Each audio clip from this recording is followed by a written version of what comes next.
I'm back.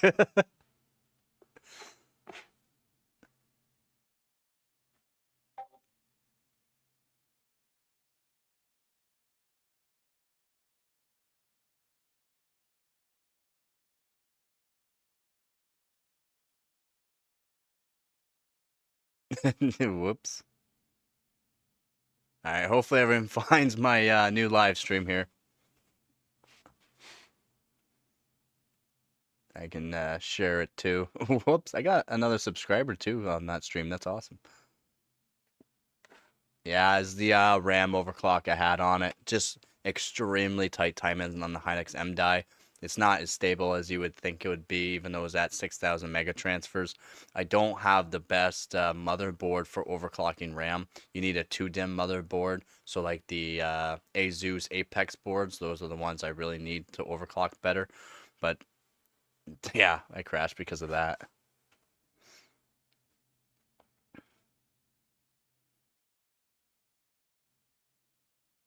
And I'll put this in streams.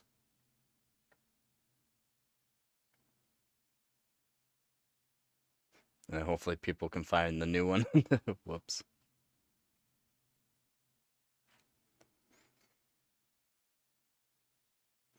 I'm just gonna look through Discord.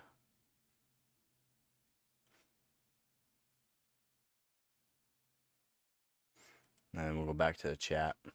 See if anybody's back yet. That was my bad though. Yep, it's back. Okay, good. Your computer's freezing a lot? Uh Freezing could be of multiple things though. I don't know what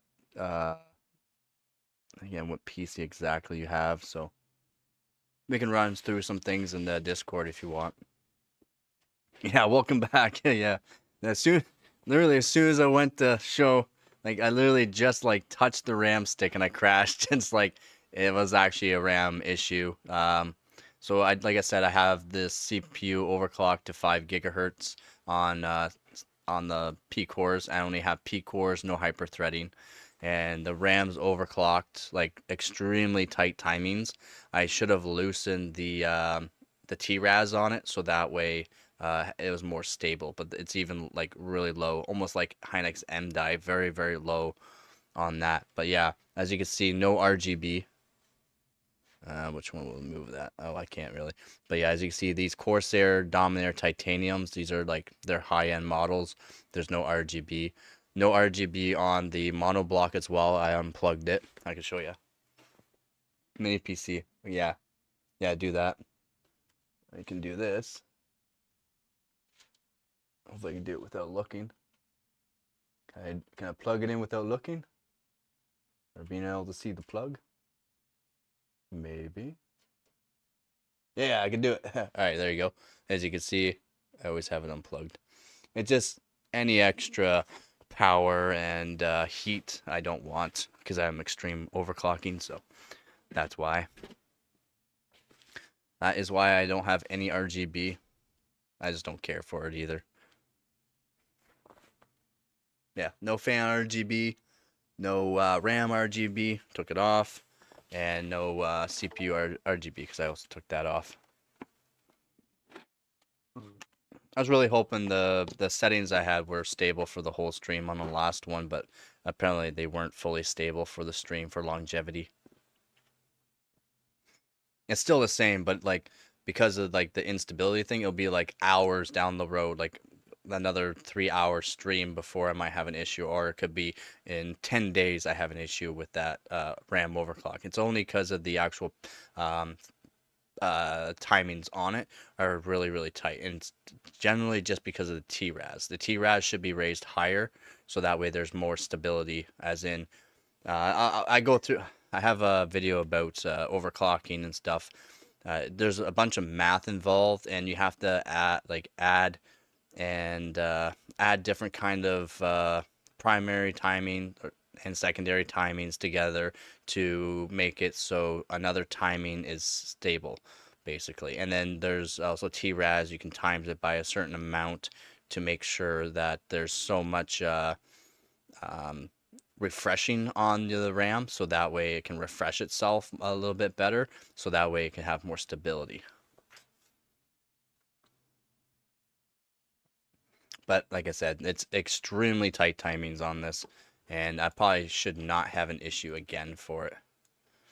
Like I'll even show you, like this is only at 6,000 mega transfers per second, and if you don't have these kind of timings and you have 6,000 mega transfers per, oh, I don't need that, 6,000 mega transfers per second, you won't get these kind of speeds that I am. I can get like over 20% performance gains on the exact same speeds as everyone else just because of my timings. And we'll do this. We'll put myself over here, put baby in the corner again. That's right, I only put myself in the corner. Like 7-zip. I'm only on 6 cores, by the way. 6 cores, no hyper threading, and I can get about 51,000 out of this while I'm streaming.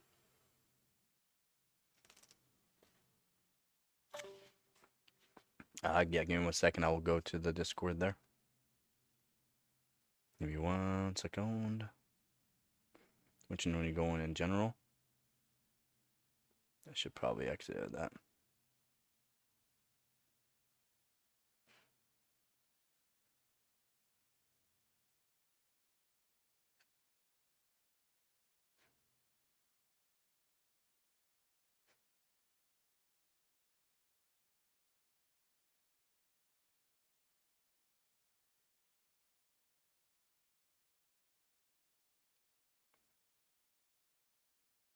Oh, you're live? There you go.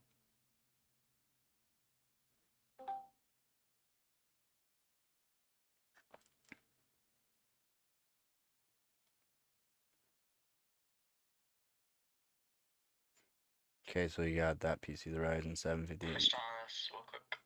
Yep. They turned the volume so it's not too loud. Like I said, about 50,000, 51,000, almost 52,000 MIPS. Only on 6 cores, no hyper threading, so.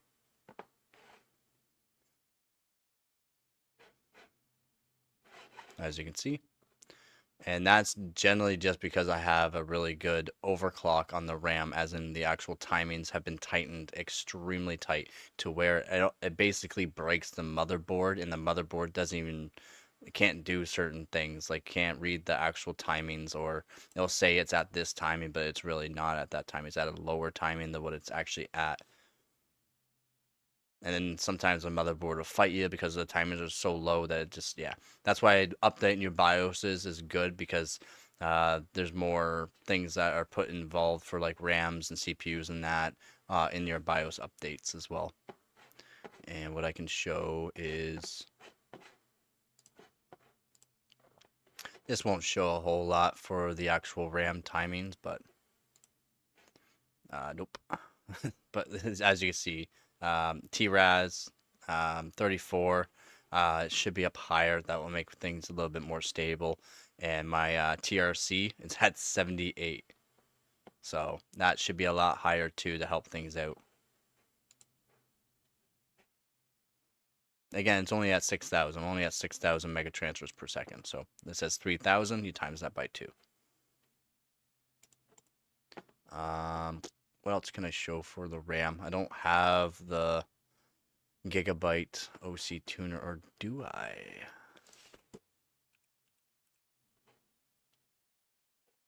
Oh, I don't have Gigabyte OC tuner. The Gigabyte OC tuner, you can do that, but if you do the RAM timings while you're in the actual operating system, you can break the operating system and you might have to reinstall it. So it's not recommended to tune while you're in your operating system, your RAM. You should always be tuning your RAM in the BIOS. Takes longer, yes, but your chances of breaking the operating system while doing in the operating system is very high.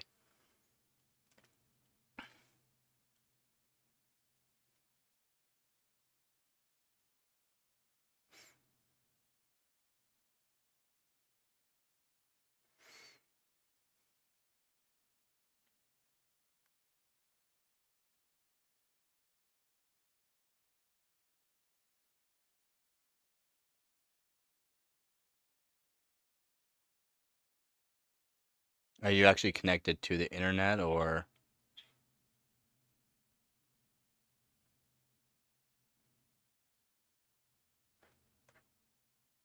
Yeah, I'm not sure what the issue is there. If you're on Wi-Fi, then maybe that could be the issue, but generally not.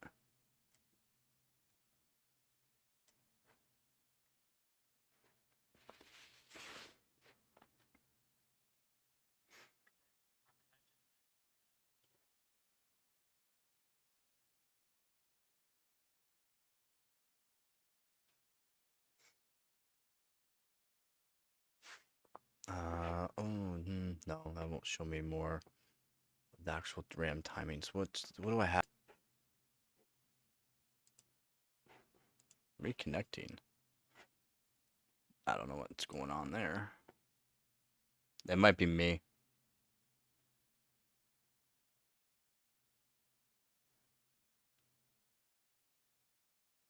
That actually might be me that's having the issues. As you can see there, I just disconnected. No frames dropped either, so I'm not sure what that actual issue is there. Not sure why.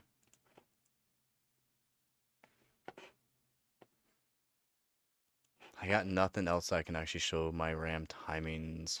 Hardware info actually might well show more.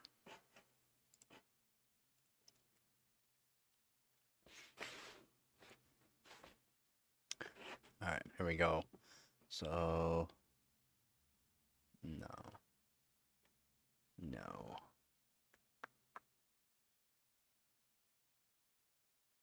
These are just the XMP. Just the XMP, so it's not really show much there. Let's go memory. Okay, so it does show a bit more. Okay, here we go. Wait, keep it over there. Keep it out of the corner where everything else is. Put this over there. All right, so we got command array of T2, a read to read delay. So TRD, RD is gonna be 16, which is pretty good. So refresh rate. Well, let's talk about TRFC, not RFC. TRFC. It's at 700. Um, you can set two different parameters on your motherboard for setting this, by the way, like two different settings, and your four win act.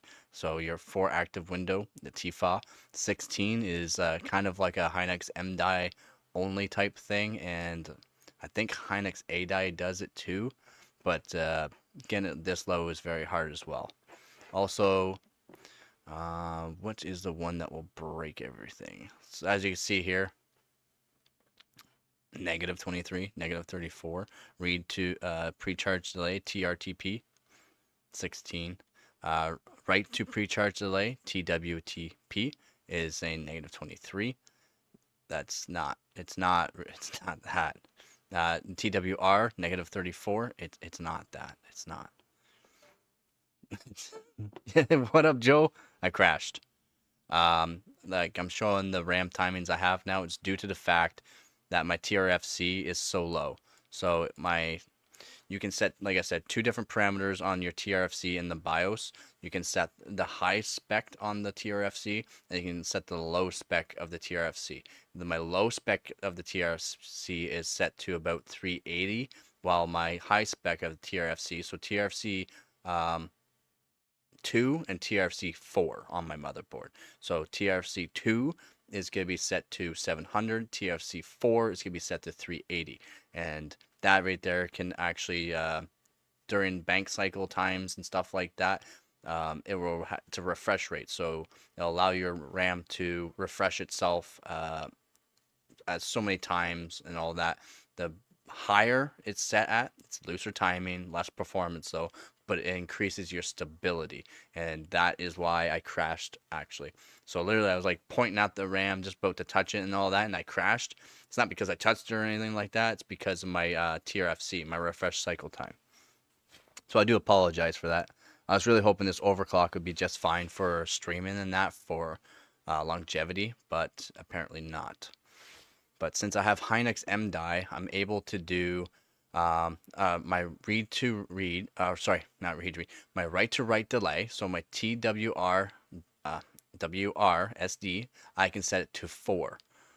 Now, anyone else that tries this, by the way, if you don't have Hynix MDI, if you don't have Hynix MDI, you cannot set it this low. You cannot. Right to right delay, TWR WRDD is also set to 4. If you don't have Hynix MDI, you cannot set it this low. You literally cannot. So now if we go to my right to read delay, my TWRRD SD, it's also 4. You cannot do it with anything but Hynix MDI. My read to write is another read to write. There's so many read to writes, read to reads, write to writes, and stuff like that. So you gotta watch that. So my right to read delay, my TWRRD DD is also set to 4. If you don't have Hynix MDI, you cannot go this low. And these are like in really, really. Also, my pre-charge delay is 16.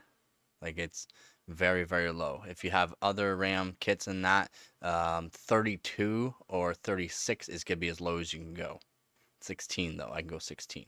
Now with these TWTP and my TWR, how it's negative 23 and negative 34, it's broken because of how low I can set it in the BIOS. So everywhere that will read it and all that, it will read it wrong. It's set at I believe 48 in the BIOS, but as soon as it loads up and all that and you go back into the BIOS, it'll read a completely different number. It'll be set there still. It'll still be set, but it's reading a different number than what it's set at because it literally will break the BIOS because you set it so low. Again, my TRRD S is at 6, which is very low as well. My TRC 78 is very low. For this RAM kit, 117 is its standard, and you want to be around the 117, 120 mark. If you're on command rate 2, you should have all your timings equal, okay? So equal numbers. So no 3s, no 1s, no 7s. Just makes things a little bit more stable for your RAM. And also, again, math goes into it as well. So if the math doesn't work out for the RAM, there could be instability issues down the line. It could be like days down the line, it could be a minute down the line for certain tests and that. So if I use Y Cruncher, you got to make sure you have things very stable. Same thing with 7-zip sometimes, especially real time. But more or less Y Cruncher for stability test. If you use a command rate of 1T or a command rate of 1, you're going to want everything to be on an odd. So like a 17 timing, a 9 timing, or a 7 timing. Like you want it all to be uneven on a 1 command rate or all even on a command rate 2. Yeah, breaking badly. That could be is it hot? Is it warm to touch on that mini PC? Because that CPU could be very warm right now. Or have you checked the brick? Have you checked the brick for the actual power? Check to see how hot your brick is. The brick could be hot too, and it will make it so that it's not giving you the correct amount of voltage. Because as the power supplies warm up, you can get instability that way as well.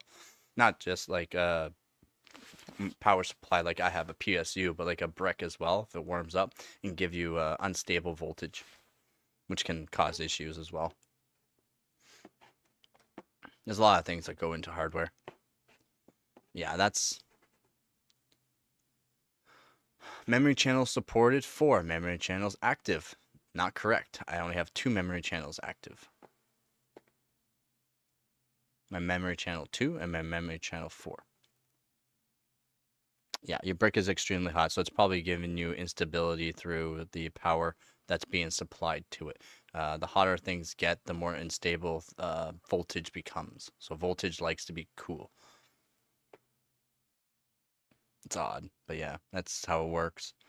So if you're getting too much unstable voltage going into the actual motherboard with all the capacitors and that, the capacitors have to like charge up and discharge, and if they're getting warm because they're getting unstable voltage, they're gonna pass through the most.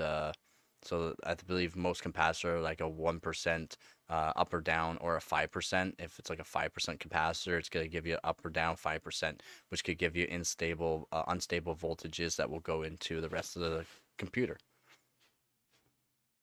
I used to, because as long as you're not using anything on the PC in that, it will stay at very low wattage in that. Plus, there's, I don't know, in my opinion, it won't hurt your PC. If you don't have too high of a voltage and too hot of a temperature, you won't degrade things. Again, my NVMe has 14,000 hours on it. Since you have also these DAT or NASs in that, if you ever take one out after you want to switch out NVMe, let me know how many hours are on that NVMe. Let's see if you have the 14,000 hours mine has, and if it has the same kind of like if it's still at a really good healthy rate. Yeah, but yeah, I used to leave it on. Yeah, basically almost 24/7. Yeah, and if your power brick is getting too hot, and that's because you're leaving it on 24/7, because it's a um, not a giant PC, everything just gets hot, and then thermal wicking on stuff and thermal. There's a lot of thermodynamics that go into it as well.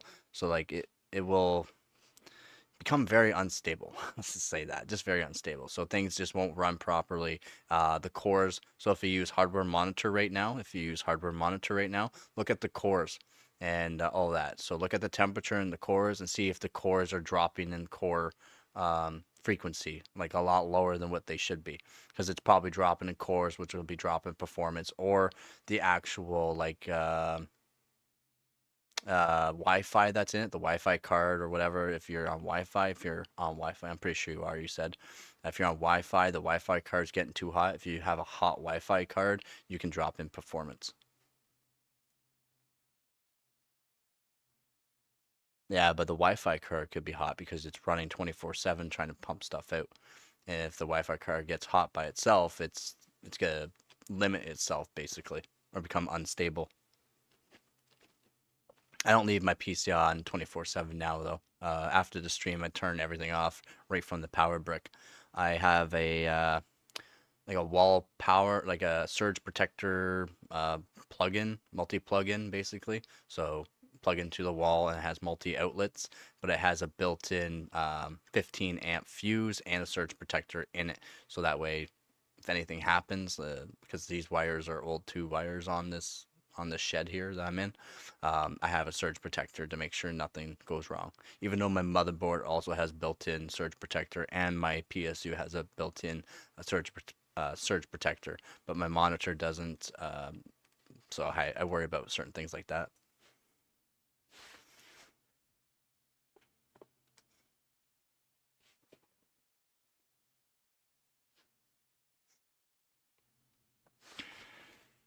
I've had issues with my streams before because I was setting the CBR too high. So constant bit rate is CBR, constant bit rate. So I had that set very, very high, like 10,000 kilobytes per second basically.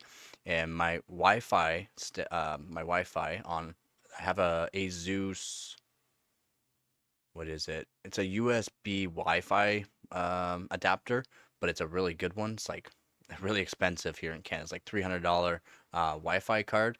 Even though it was a really good Wi-Fi card, it was getting too hot.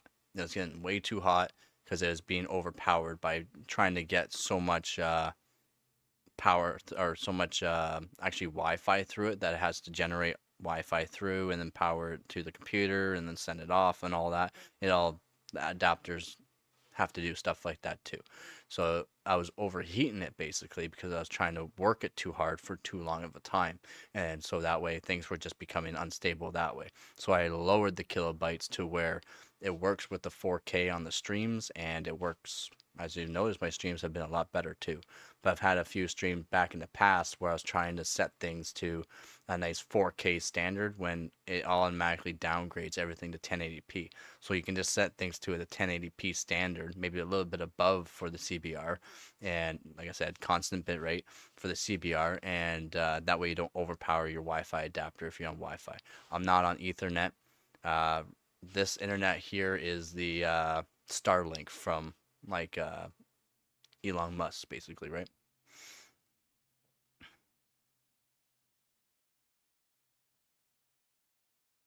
You have to use Ethernet. Well, is it a 1 gig? Is it a 1 gig or is it a 10G? Is it a 1G or a 10G? If it's a 1G, you should be able to do at least 500 megabytes per second, no problem at all times.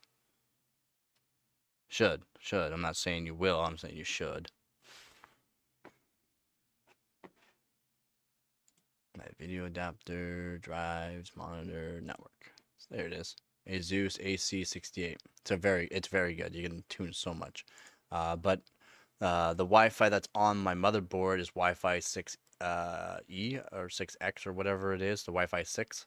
I should be using that technically, but I have to take apart my PC and do some things to get it up and running. So I just use my Wi-Fi adapter, and the Wi-Fi adapter is literally plugged in with a long cord up on the roof right now. And I've had people go, "Oh, what if it rains?" and that. I'm like, it's stuffed full of like electrical grease to where I can literally put it underwater and not worry about it. So wouldn't that make it overheat? Nah, that wouldn't make it overheat. Just putting too much through it would make it overheat.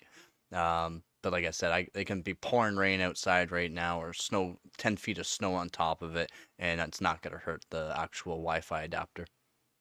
And if anything, my motherboard has like built-in surge protectors for the USBs, so no extra. Like if anything goes wrong, it'll literally just shut the Wi-Fi right off. And I've never had that issue. Like I said, it's completely stuffed full of electrical grease. 512 megabyte for both upload and downloads. It's fiber internet. But that's for you. That's for the actual that. But can your PC handle doing that at all times? That's the thing. That's if your PC can handle that at all times. Not whether or not it can do that. It does that for a couple tests. Like you're self hosting a server right now, right? So it's constantly working. Your PC's constantly, CPU's constantly working. Is the priority too high on that server, so where most of the internet's going to that server than the YouTube video? That's the thing. That's the thing you have to worry about. So same thing with streaming. If I set the priority of my CPU too high and I try to do stuff with my PC while I'm streaming like I normally do, the stream would be like crashing all the time or something like that. So I have to set the CPU priorities on what I'm doing to an extent basically. So I set the CPU priority for streaming and that to like a moderate state, so like just below normal. It doesn't have to be even normal. I can set just below normal, and the streams work just fine. That's you had no issues a couple months ago, but has what temperature changed at all around where you live since then, or um, have you been doing these YouTube, like watching my YouTubes and that for these long amounts of times while it's doing that? Have you been doing other things while that's going and the YouTube and that? Because you're also on Discord, you're also trying to run your Pluto TV through it. You're also doing all these other things that you were doing before, and that can add into the thermal dynamics, and it might have taken a while for everything to cool down, and that's why it's doing it. There's so many things involved, so I'm just stating some stuff. I'm not saying there is that issue or is that. I'm just stating some stuff.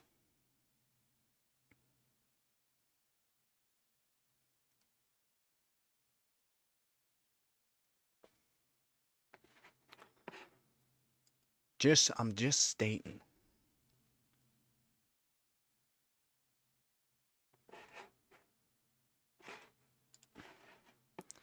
But yeah, that's that. I just had to show. I just had to show like that. That was the reason why I crashed on that stream, is because of my TRFC, a refresh cycle time here,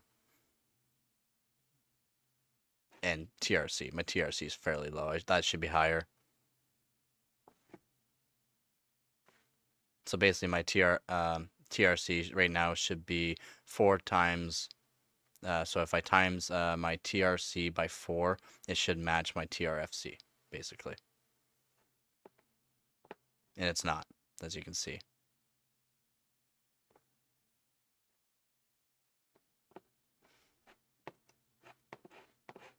Then you can set a bunch of other things too that doesn't show over here. Doesn't show all the timings. This is just a few timings basically compared to what there is. Then you can set, like I said, other kind of parameters that can also help stability. That aren't timings. They're not timings, but there's like parameters that I can do for the RAM. A little bit of checkers that will set other parts of the RAM.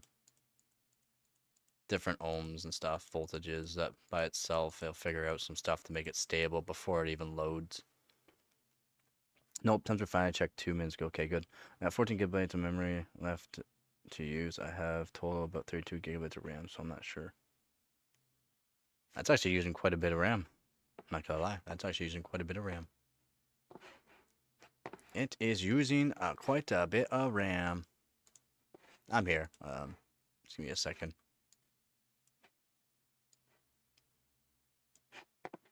Then what I should show is... Can I show it? Where is it? No. What drive? There it is.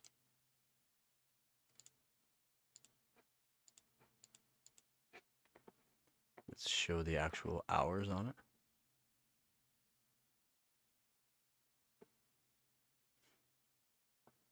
The temperature of my drive right now is 22 degrees Celsius. It's really cold. The colder this drive goes, by the way, the optimal temperature I've seen this drive to be running at for like maximum amount of speeds of transferring is about 35 C. It likes to be around 35 to 40 C. So 22 C, I bet it's not very good. It's not very fast. The device, like I said, 97% and 13,281 hours on it. But Black Friday will be the day I'll be getting hopefully a laptop. Yeah, is it that one you showed me before, that 14100F or something like that? That one with the 3060? That'd be pretty cool. Wouldn't be half bad. At least in my opinion. Especially for the price. Yeah, the price for like 600 bucks is... If you can get it even cheaper on the Black Friday, that'd be even awesome. Or if it does go cheaper by Black Friday, that'd be awesome.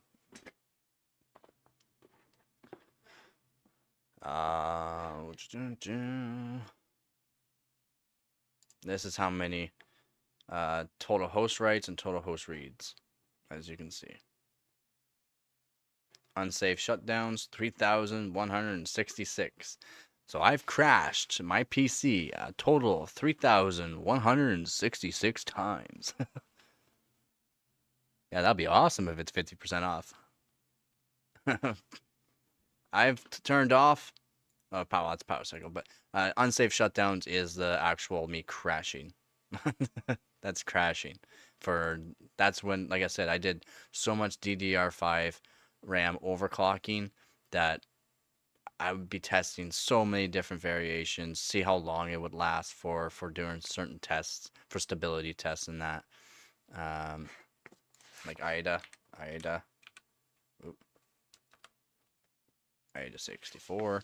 I don't think I can even really use it right now. How much do you think they'll discount on the last gen GPUs for AMD? For the last gen GPUs? Now you talk about the 6000 series? Or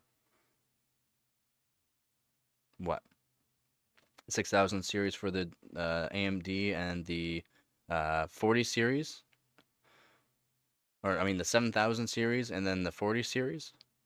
For when the new ones come out? Probably not much. No, I can't even use it right now. It depends if you're talking about the new GPUs that are coming out, like the 5000 series from NVIDIA and the 8000 series from AMD. Because AMD is going to be changing some stuff with their 8000 series, I believe. That's what they've been talking about. Probably have to make a video about that too, or stream. No, I don't believe there's gonna be much of a discount. If you've noticed like the 5800 X3D is still a very pricey CPU, like around the same. I don't know, maybe I think it's about 10% off from the day it came out, basically 10 or 15%, which isn't much versus like these now, the 79 or the 9950 X3Ds. Like the prices of them are about the same because the performance of them are still really, really good compared to these newer CPUs. Where the newer CPUs should be performing better than the like 3 generations ago, but they're not performing that much better in retrospect.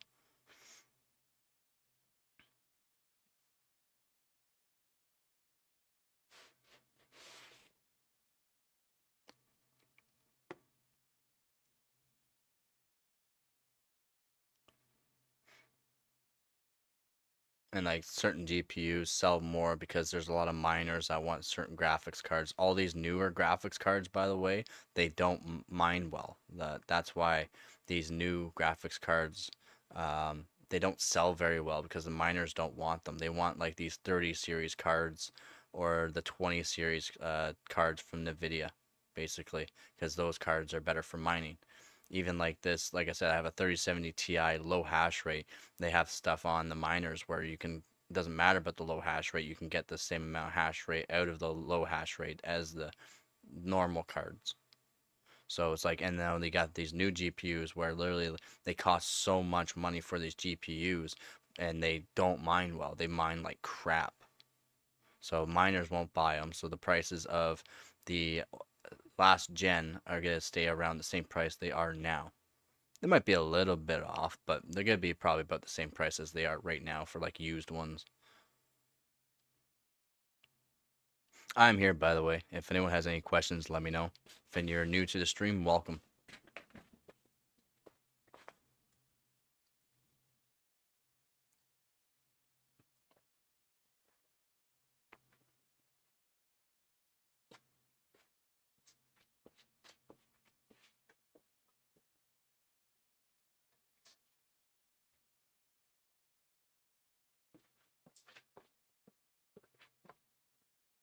So I'll just say this right now.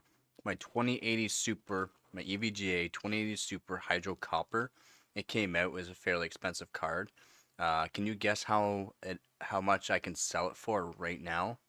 Used. I can sell it used right now. How much do you think I can sell it for Canadian dollars? Or even American? I can kind of adjust for that. I'm talking used. From years ago, I could sell this card for a lot of money still.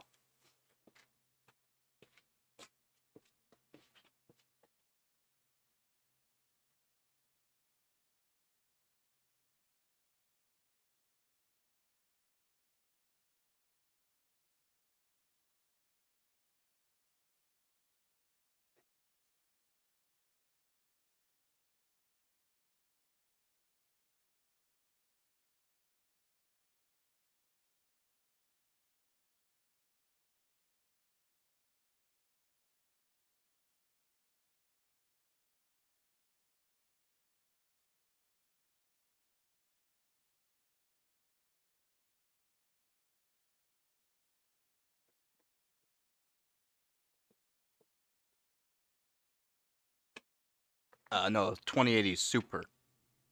EVGA 2080 Super Hydro Copper, to be specific. Search it up on eBay for used, because you won't really find new. If you find new, it's going to be around $2,000. Yep, Hearts right around 700. Yeah, for new. For if you can find it still new in box, they sell for $2,000 Canadian.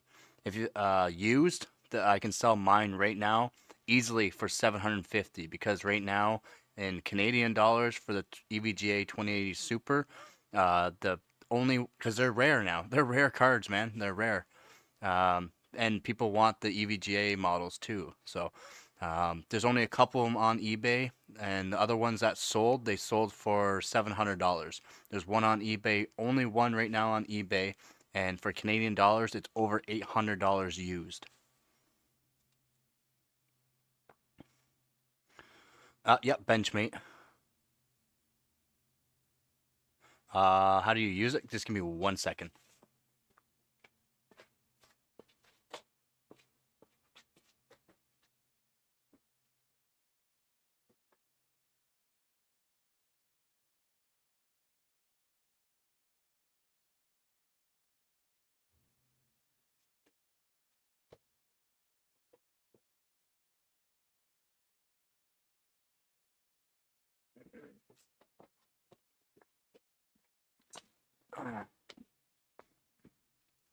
Yeah, no joke, no joke, no joke, man.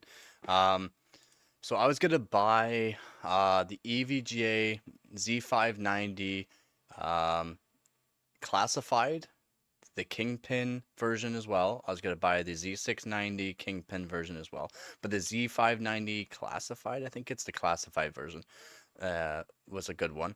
But the Kingpin one, the all copper one, so that it didn't have any kind of like paints or that on the heat sinks, like the fins and all that on the motherboard for like the power plane or the for everything on it basically. It was copper.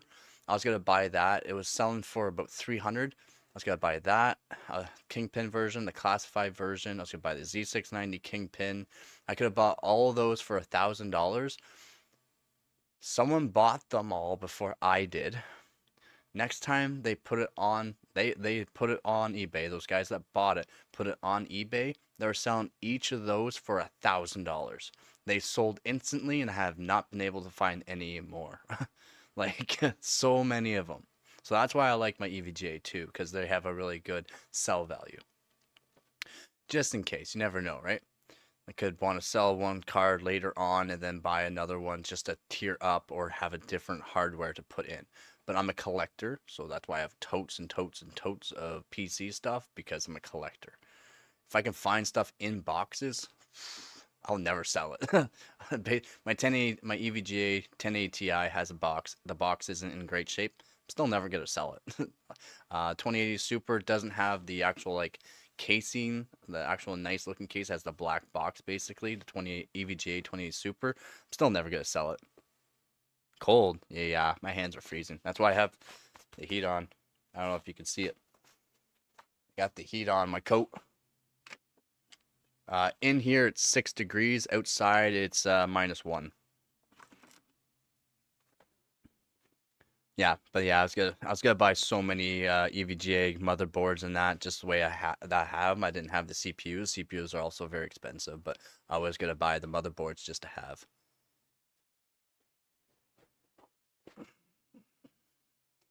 But yeah, someone bought them, and then a couple months later, they put them on eBay for like I think they were like $1,000 and $1,200, and they sold like instantly.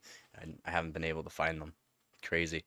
But yeah, my 2080, my EVGA 2080 Super Hydro Copper, I could sell it right now easily for at least $700. I could probably get $800,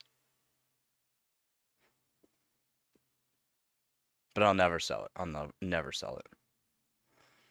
It's a good card, and I just, yeah, like I said, collector. It's right now in a box, and I only use it for the overclocking. I will put it in a system once in a while just because it looks really cool in my opinion, and just to have an all water cooled system is just really cool to have too, in my opinion.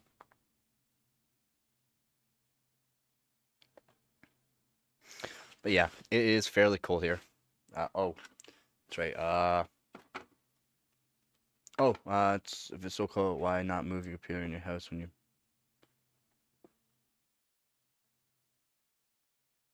back is fixed or not hurting as bad? Not my house, and there's not much room, and there's kids. That makes sense, and they're absolute animals. Great kids, absolute animals. $5,000 system all opened up. I have to put the water. If you can even see that, I have to put the. I have to redo like the whole system up basically, and then I won't be able to do the overclocking I want to do. Right? So like, wow, there's the there's the pump, and then I'm gonna be doing my extreme overclocking. Outside's better. Yeah, inside this shed here, it's gonna be not as cold as outside, but I'll probably stick the radiator outside the window to make sure it gets as cold as possible. We'll see. We'll see. But yeah, that's why too.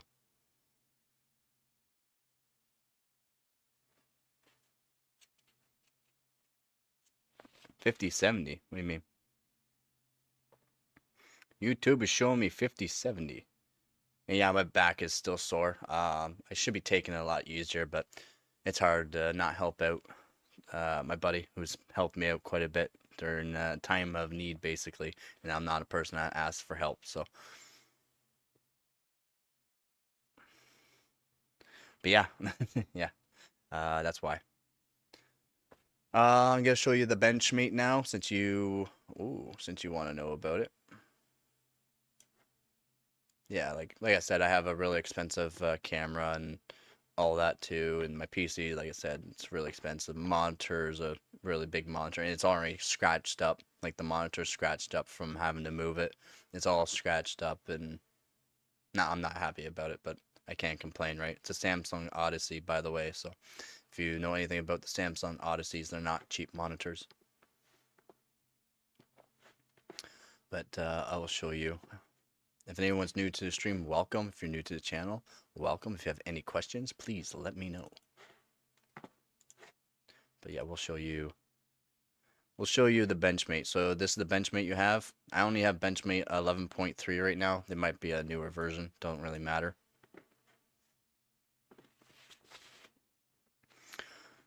Now you have Benchmate. So now what you want to do is go into Google, go to hardwarebot.org if you have Google. And then what you want to do is to go into hardwarebot, so HWBot, so HWBOT.org. You want to register, so you want to make an account. So once you make an account, make sure you're logged in. So make sure you log in, make sure everything's all good. You can join my my team if you'd like to. If you'd like to join my team. So if you've made an account, boom, good to go. Now, Benchmate, what we can do for our first one is 7-zip. 7-zip should be the top one. You gotta right click it, set the priority just right now to normal. And when you run this test, don't touch your mouse, don't touch anything. YouTube will probably freeze up too, by the way, when you run this test, because the CPU and the RAM is gonna be more utilized to this test. But set it to normal, so right click it, the priority, set it to normal. Right click it, the affinity, make sure it's on all threads. Yeah, anyone should make an account, especially if you guys are with like on my streams and my channel like all the time, basically. Yeah, just make an account and join my team. I don't mind if you don't even do anything. It's just nice to have more members, right? But yeah, you can do that. Yeah, open it up. So just double click on 7-zip. You'll see the command line will be on normal, so make sure the priority is still on normal. Or if not, you can check it and make sure you can run the test. You gotta run this test. So I'll even run it too.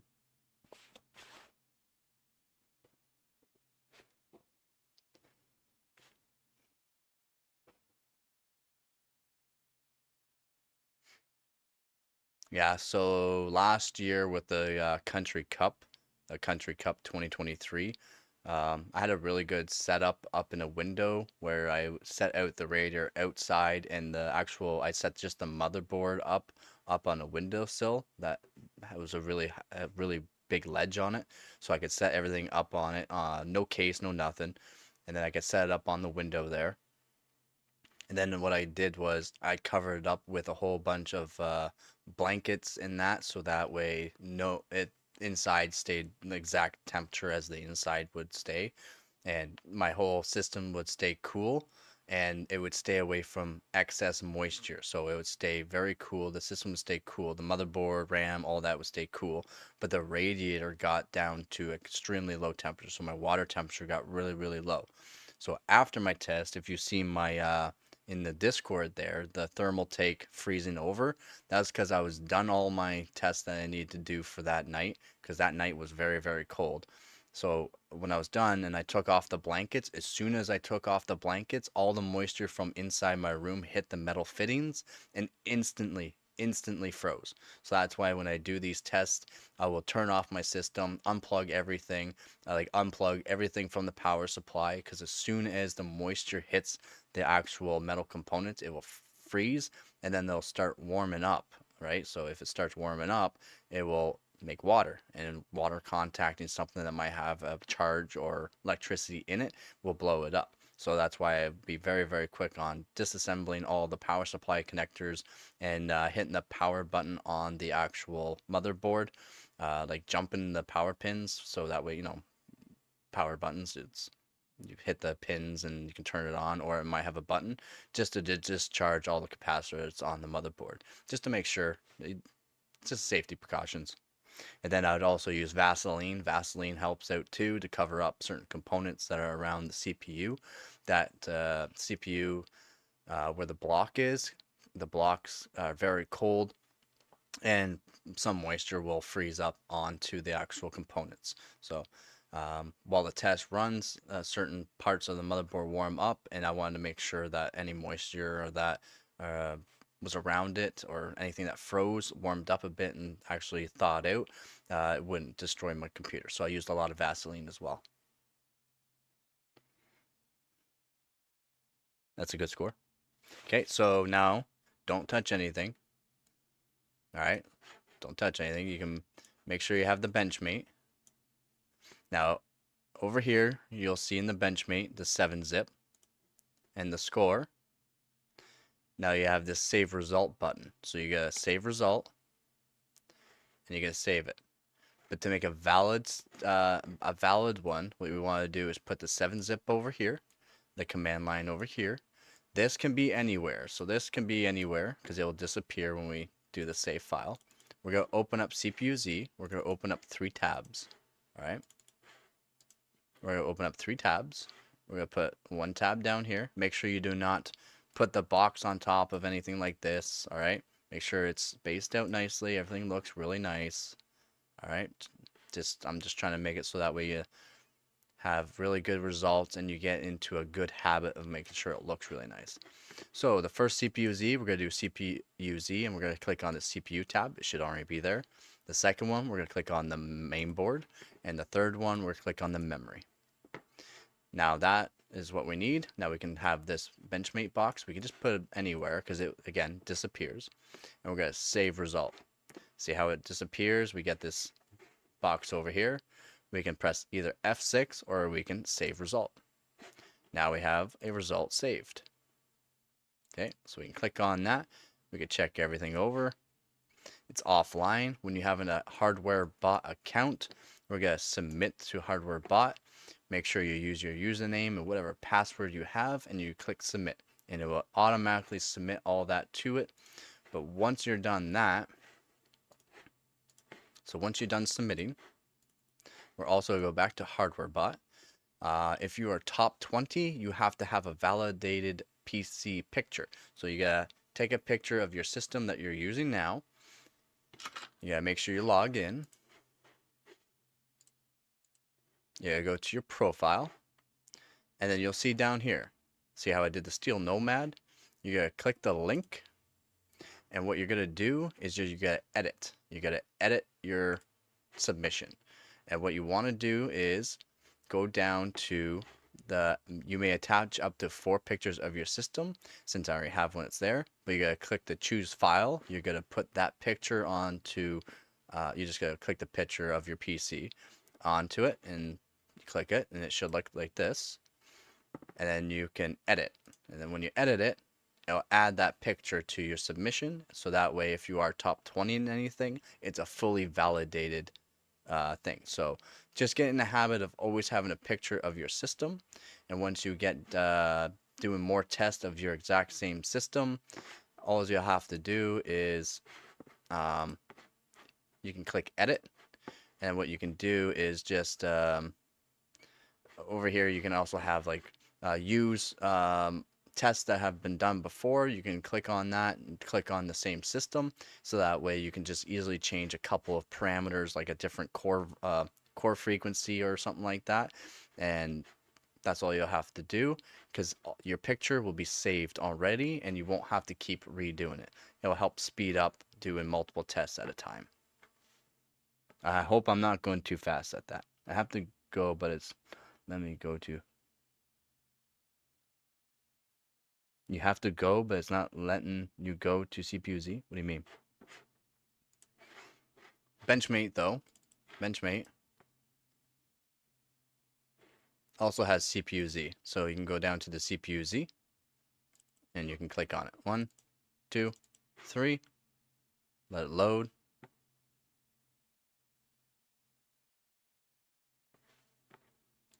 And you have them. And you'll just have to go down to the taskbar.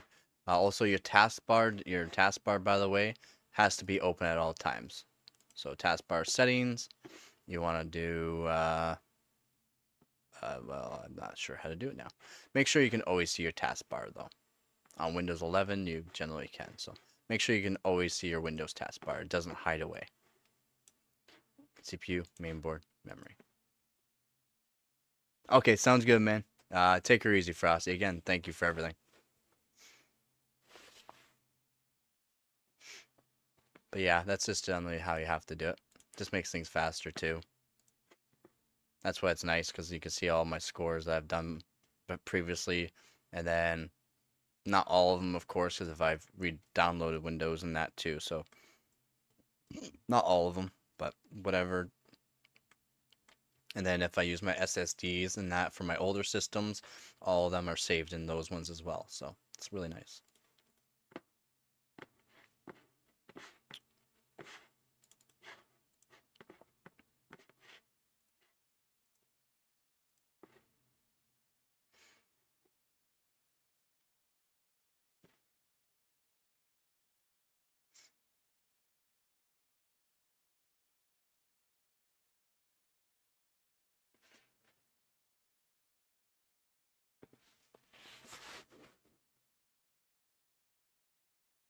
I say my hands are getting cold.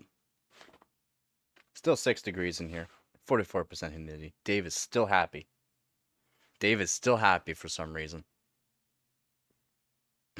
I don't get why he's so happy. Oh, Geekbench. Good old Geekbench. Geekbench. Which one? Geekbench 3. Geekbench 4. Geekbench 5. Geekbench 6. I like Geekbench 3 because you can get a lot of information from it. Geekbench 3. Oh yeah, Geekbench 2.4 as well. But like I said, I like my Geekbench 3.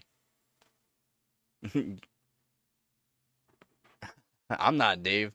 And I also like 64-bit. Whoops, I don't want to run it. Cancel. Cancel. Cancel.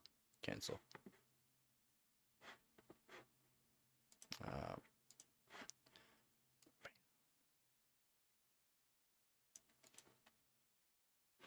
I'm happy. I try to always be happy no matter what. But Dave is happy still. 6 degrees, 44% humidity. He's still happy for some reason. Even though it's cold, he's still happy. Dave is only unhappy when the humidity is too high. Really, if the humidity is too high and the temperature is like 20 degrees, he's not happy. If the humidity is too high and it's too cold, he's not happy, of course. Yeah, 6 degrees Celsius right now. Again, the jacket is on, so hopefully it doesn't die. It's on high right now, too. Hey, what up, Q? Welcome back. Well, he was going to do it again at 1, but he had to go. So I don't know if we're going to be going back to the movie.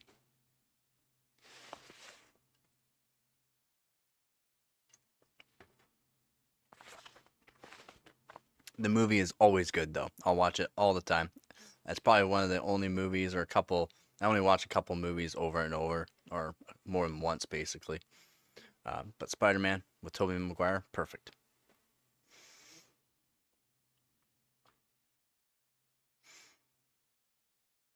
Is there anything that you guys would like to see? Like, anything at all? Like,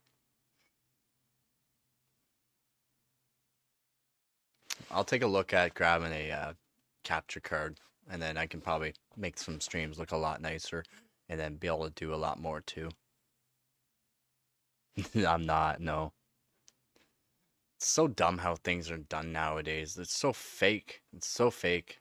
Like everything's so fake nowadays in Hollywood. It's so dumb. That's my opinion though. I think everything's so fake. Like everyone's just they're paid to say certain things, paid to do this, paid to do that. That's not really how that person is in real life, basically. Tobey Maguire, like in the movie, is kind of like him in real life. Like they didn't change a whole lot.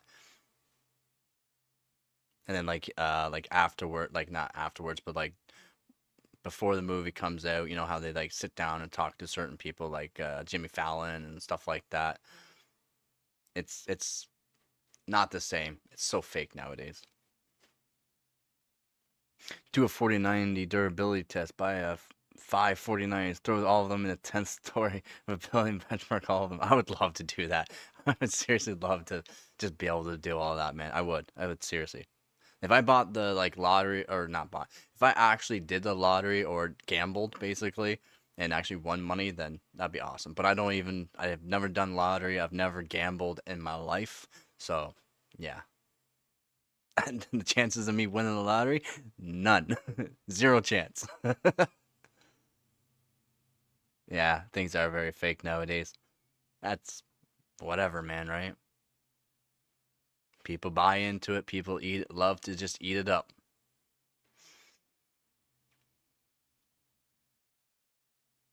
I didn't gamble. They didn't have a specification if it worked or not. And the price of it, even if it didn't work, was still worth it.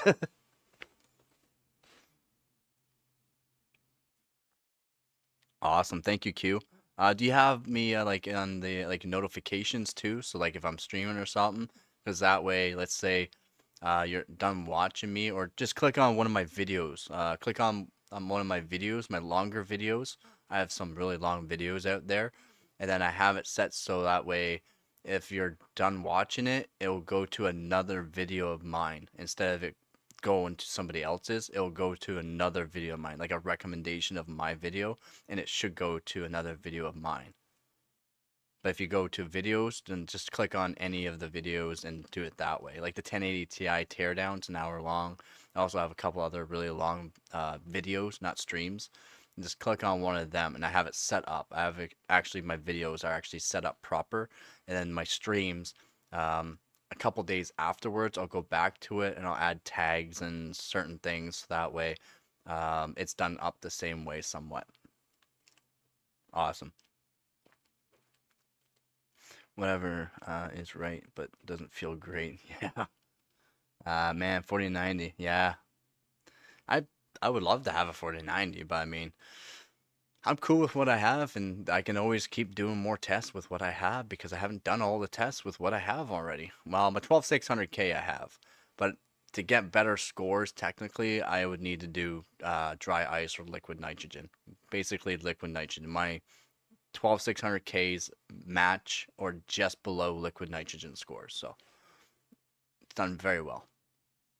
Or we could do a PC underwater and dry everything out and see if it works. Uh, I wash all my stuff with water. I wash my motherboards with water. I wash my graphics cards, the PCBs, actual PCBs with water, and I just dry it out. And that's how I clean my stuff. I've dropped the CPU in water for 7 days. Have you seen that video? I have a slow mo. It's so dumb. I was like, man, I gotta make a couple stupid videos, so I did. The slow mo got some views. Nah, I won't use compressed air on mine. I won't use compressed air. You just in case, let's say some of the solder starts weakening on some of the components, compressed air can knock stuff off. So just rinsing your components off with bottled water, sterile water, just sterile water really, but bottled water, so that way it doesn't have any minerals in it. Will guarantee that way it won't short anything out. Uh, Basically when it dries out. So when the water dries out, it won't leave any minerals on it that could harm your PC. So use bottled water and yeah, just do it that way. Use a really, really fine, nice paintbrush. My opinion, a nice fine paintbrush, something very, very super soft, basically, and you can wash your graphics cards or whatever that way. Yeah, I've done a lot of stupid videos out there, and I shouldn't have, in my opinion, because I want to have better stuff than that. Try to make content, right? But I did what I did, and I'm leaving them on there. I did take off a bunch of like gaming videos because I thought they're too low of a quality at the time, and they didn't look that good. But everything that you see on my channel now is staying on.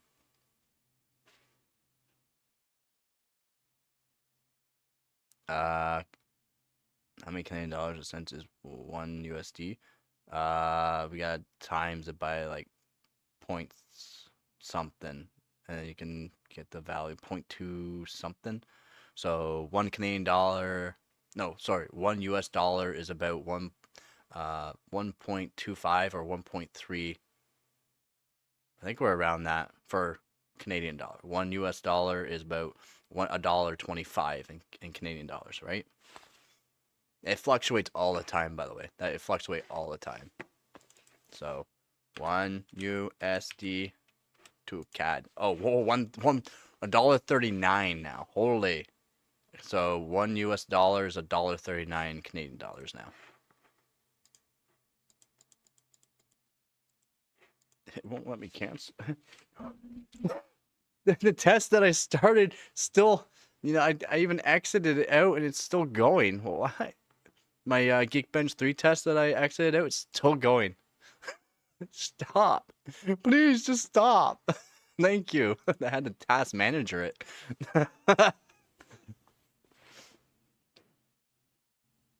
I didn't realize we're that low now for Canadian dollar versus American dollar.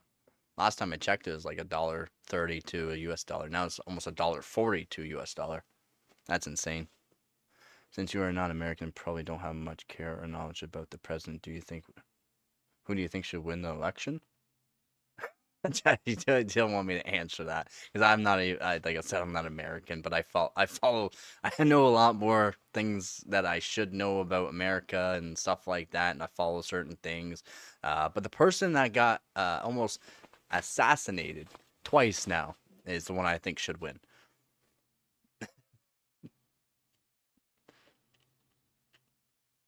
Yeah, the Meteor 2024. Yeah, the one that we've been following for the past like 4 or 5 years now. The one that might hit it. Yeah, that, yeah, and yeah, seriously, him.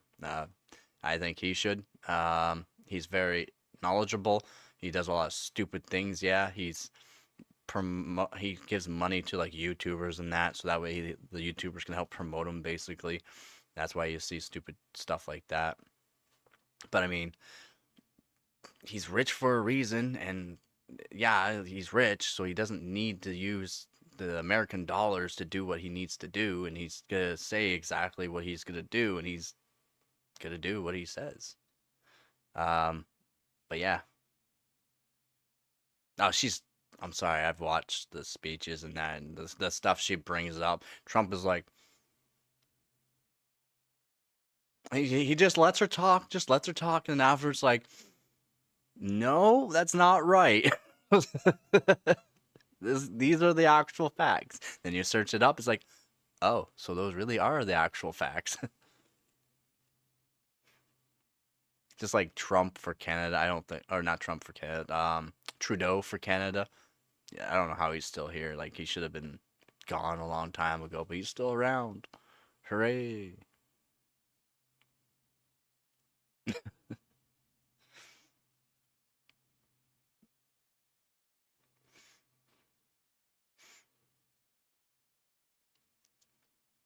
But yeah, I have a whole bunch of videos that if you just click on, especially the long ones, if as soon as the video ends, so like let's say you are sleeping in that and you put it on continue play kind of thing, it should play another video of mine basically.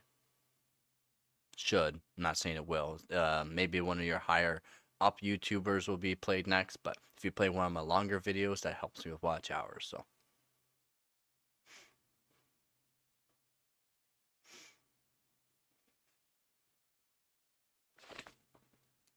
Yeah, I agree. I agree.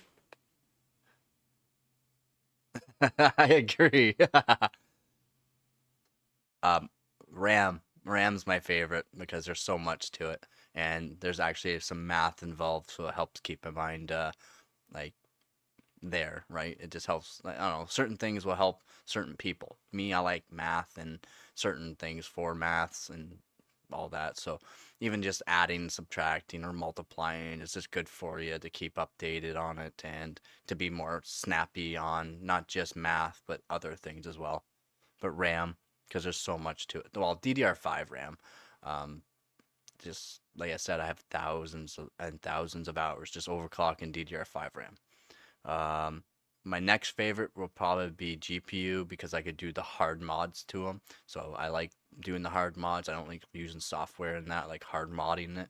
So I do like no power limit mods onto it, like hard mods, and that's fun to do to get everything else set up that way. And then it's like, oh, it works better. It's more stable. I can hit this clock and be more stable. Oh, it actually uses the correct amount of voltages. And it's like, okay, so when I do the voltage mod on, I don't have to worry about hitting a power limit now. And then I want to get into memory modding as well. That's hard. That's not easy. The way you got to set it up is not easy. The soldering is just very small soldering, but I would need to get more graphics cards, so I'd need to get multiple graphics cards of the same graphics card. Let's say I mess something up and I actually break that GPU, well then I'd have a spare board for parts.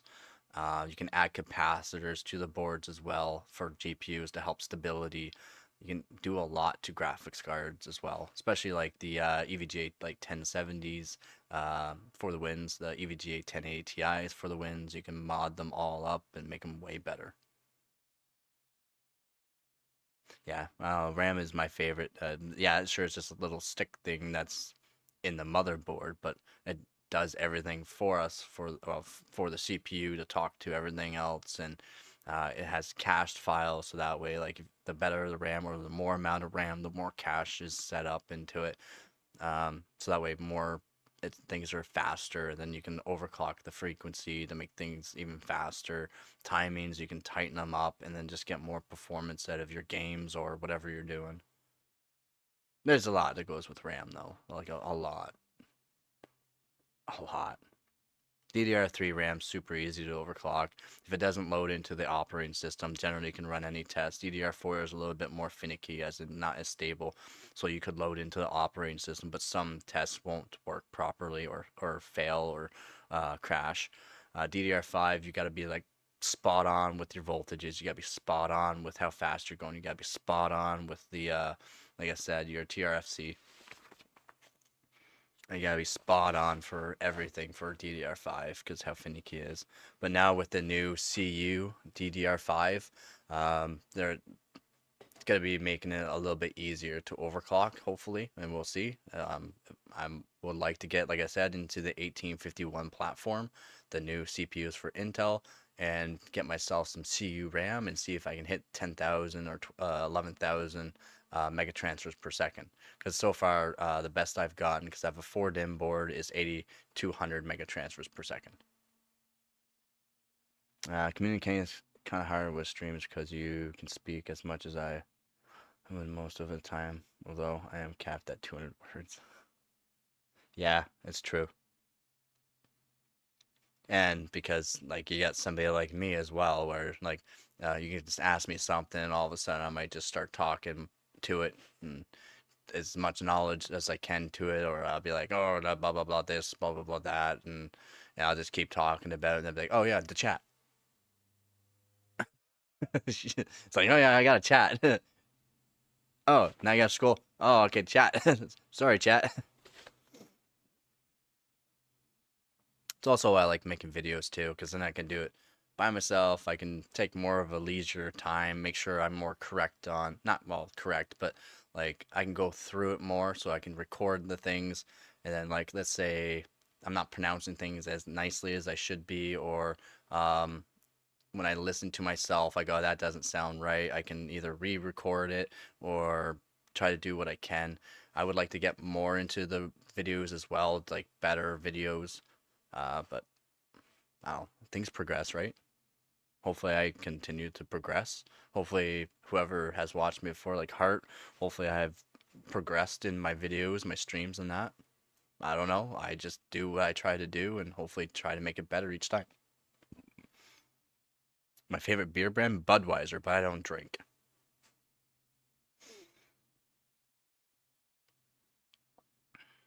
Like I haven't drank any alcohol in years. Years.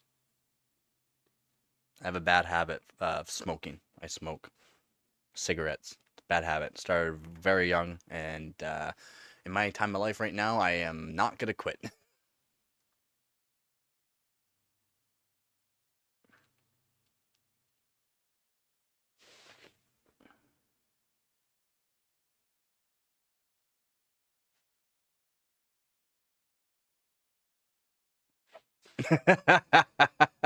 Man, I love cigarettes.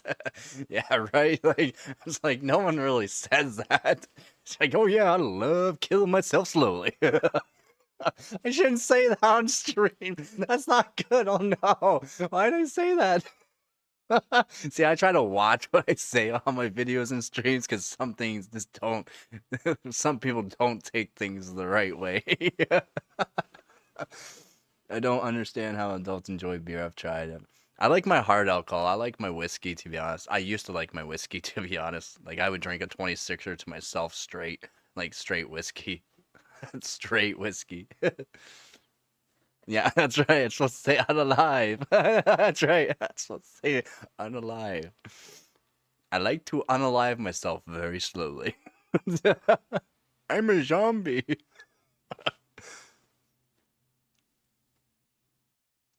But yeah, I like smoke. I used to smoke 2 packs a day, so 50 cigarettes plus a day. Um, then I went way down. My one boss told me to quit. I quit. He told me to start smoking again, so I started smoking again. I didn't care. I could be more of an asshole if I wanted to be, but he couldn't handle it. No one really could. So he told me to start smoking again, so I did. Uh, Smoked about half a pack a day for a few years, and then life hits you pretty hard, like pretty freaking hard, and then I just started smoking a pack a day again.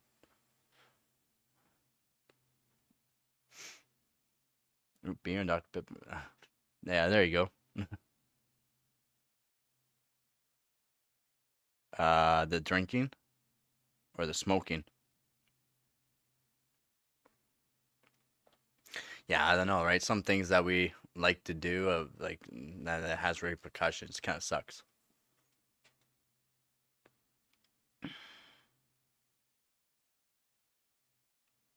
I wasn't a bad drinker or anything like that. I was a really good drinker. I talked like I did now. I could literally drink people that drink all the time under the table, and I only drink once in a while.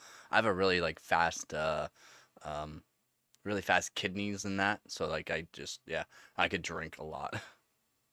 So like I like process food very quickly. I process water quickly. It doesn't matter if I'm drinking water or if I'm drinking coffee or if I'm drinking beer or alcohol. Process it very quick, so my liver can't really. Well, not the vapors in it also hard alcohol hit you too, but my liver couldn't really process it because it's just going through my kidneys so fast. Yeah, man, I'm 31. I'm gonna be 32 here soon. I've been smoking since he was 12. Yeah, same here. I've been smoking since I was 12. Well, don't want to tell my parents that or anybody like that, but yeah, I've been smoking for since I was a kid.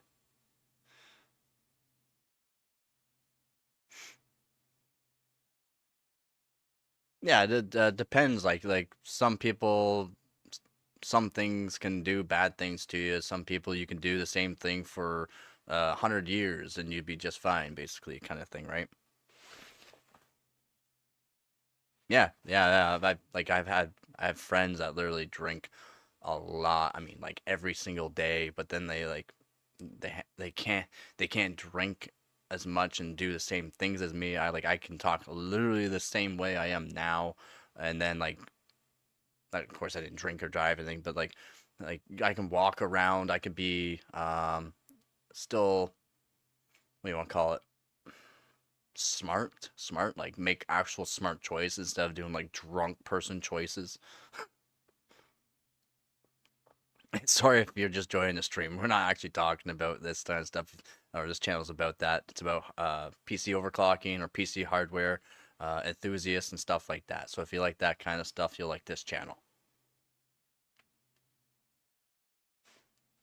Yeah, don't smoke. Smoking's bad. Seriously, do not smoke. Yes, stay addicted to gaming. Just don't get addicted to gambling on games.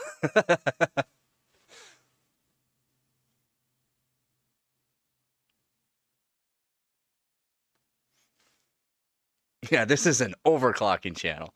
Just usually at late at night at the end of streams, but sometimes the streams just keep going even though it should be ending a long time ago.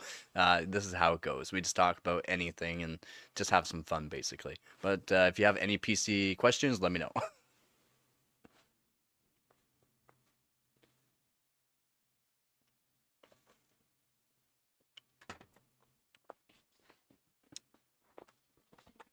So what I'm gonna do is I go to the washroom real quick here, so I'll be right back. I have only spent about $25 in 7.5 years, so I think it's quite balanced. That's pretty good, actually, but that's still pretty high. But don't try not to spend money on games. If you play free games, play free games. If you want to contribute to making sure that the servers stay up and all that, then yeah, you spend a couple dollars, but don't be spending a whole lot. You got your life to worry about. That's the main thing you want to worry about. If you have a really good paying job and you can afford to actually spend money on the games and not harm you in any kind of way, perfect. Yeah. So I played like AVA for 11 years. You don't want to know how much I spent over 11 years on that game. But I tried to make sure that game never ended, and it ended multiple times, got bought to another company, another company switched it over, and each time that company took over, it just got worse and worse and worse, even though a lot of us, like a lot of us, tried to keep that game going. A lot of us. We spent the money, even though we kind of knew what was going to happen, and then you just can't get the money back, right? So spend the money on the games that cost money if you like those, if they're free, if you're trying to contribute to the game to make sure it stays around, because that will help the game stay around on the same um, company that's making that game really good, then yeah, spend it.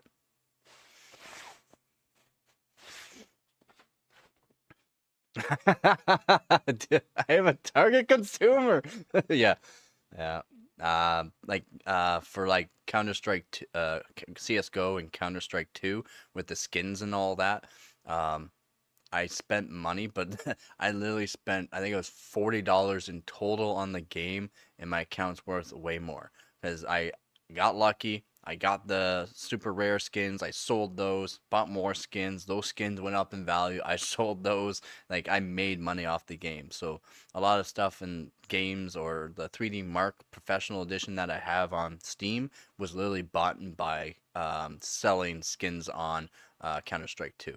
So like I literally have spent $40 on that game and I've made money off of it and bought like I said, other games or 3D Mark Professional Edition, the one-time purchase one. I'm not sure if that's still around. It was around a few years ago. I bought it, and every test that comes out now for 3D Mark, I get it for free. You know, I'm feeling bittersweet about moving to normal IHS or normal HS. Yeah, I had A class, which sucked. I don't know. Hey, yeah, well, we gotta do what we gotta do, right? And just try not to be like, oh, I hate this, I hate that. Just try to get it done. Main thing is trying to get it done and over the way. Trust me, you don't want to be in the life position that I am right now. All I can say is right now, I wish I was in a different kind of place back 4 years ago. I would be love to go back 4 years ago, basically.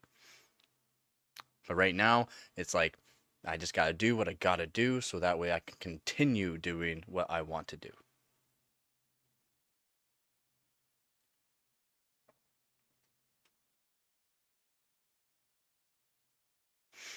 So again, just like I said, just try to do what you can do, and I'll be right back. If anyone joins, just try to keep the chat going for them. I'll be like right back.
Oh.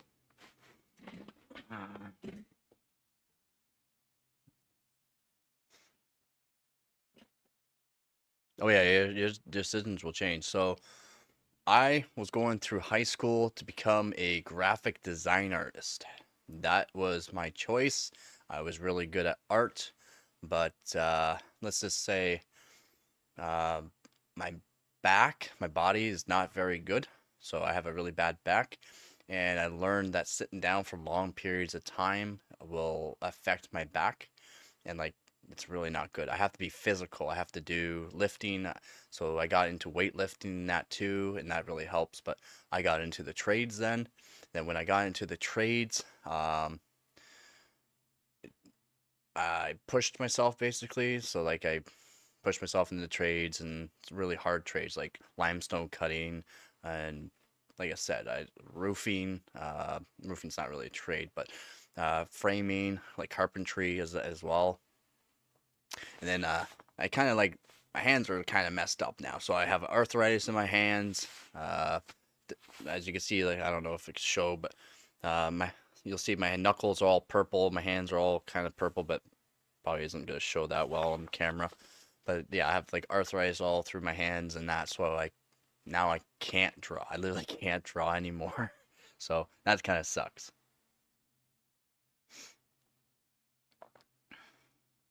So yeah, I was gonna be a graphic designer throughout high school. I did all the art classes and all that, and then I got into computers and stuff, so I can start learning about doing graphic designs on computers.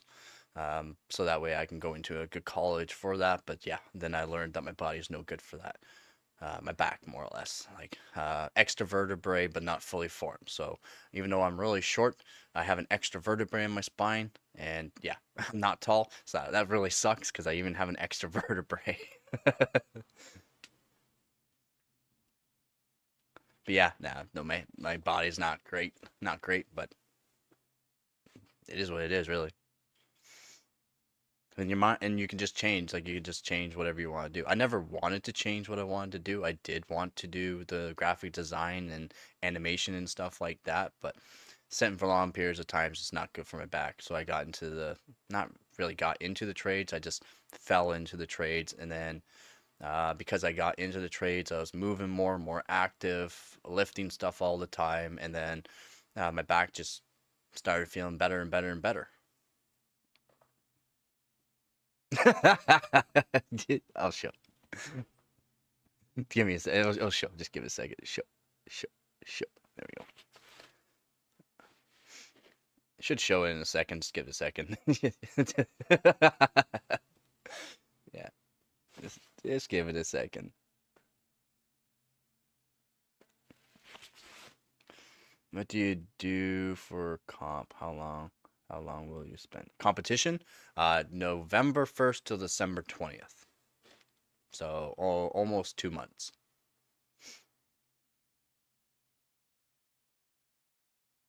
Oh, gotcha, gotcha. Yeah, so I got I don't look it. I'm a pretty stocky little guy, but I got up to 195 pounds, a little over 195. I was getting into weightlifting, want to do competitions for weightlifting, and since I can eat and eat and eat and not get fat, I was literally pure muscle, so I got really strong. I was bench pressing over 300 pounds, no problem. I was deadlifting 700, and I was squatting over 400, so I was fairly strong for my size at least. I'm only 5'6", 5'7" on a good day.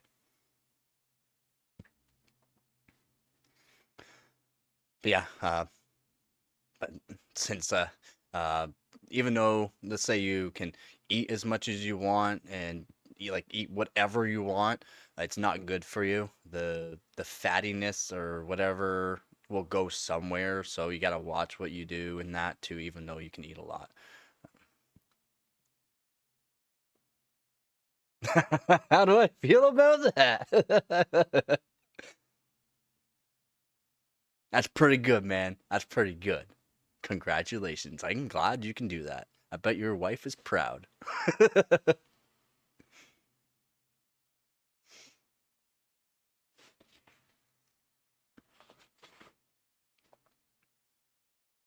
But yeah, like I said, you can only do so much with eating that, and then it's like I gotta watch what I do because if I do throw out my back while I'm lifting that kind of weight and with my spine the way it is, like I said, extra vertebrae that's in it. It's called L1S6.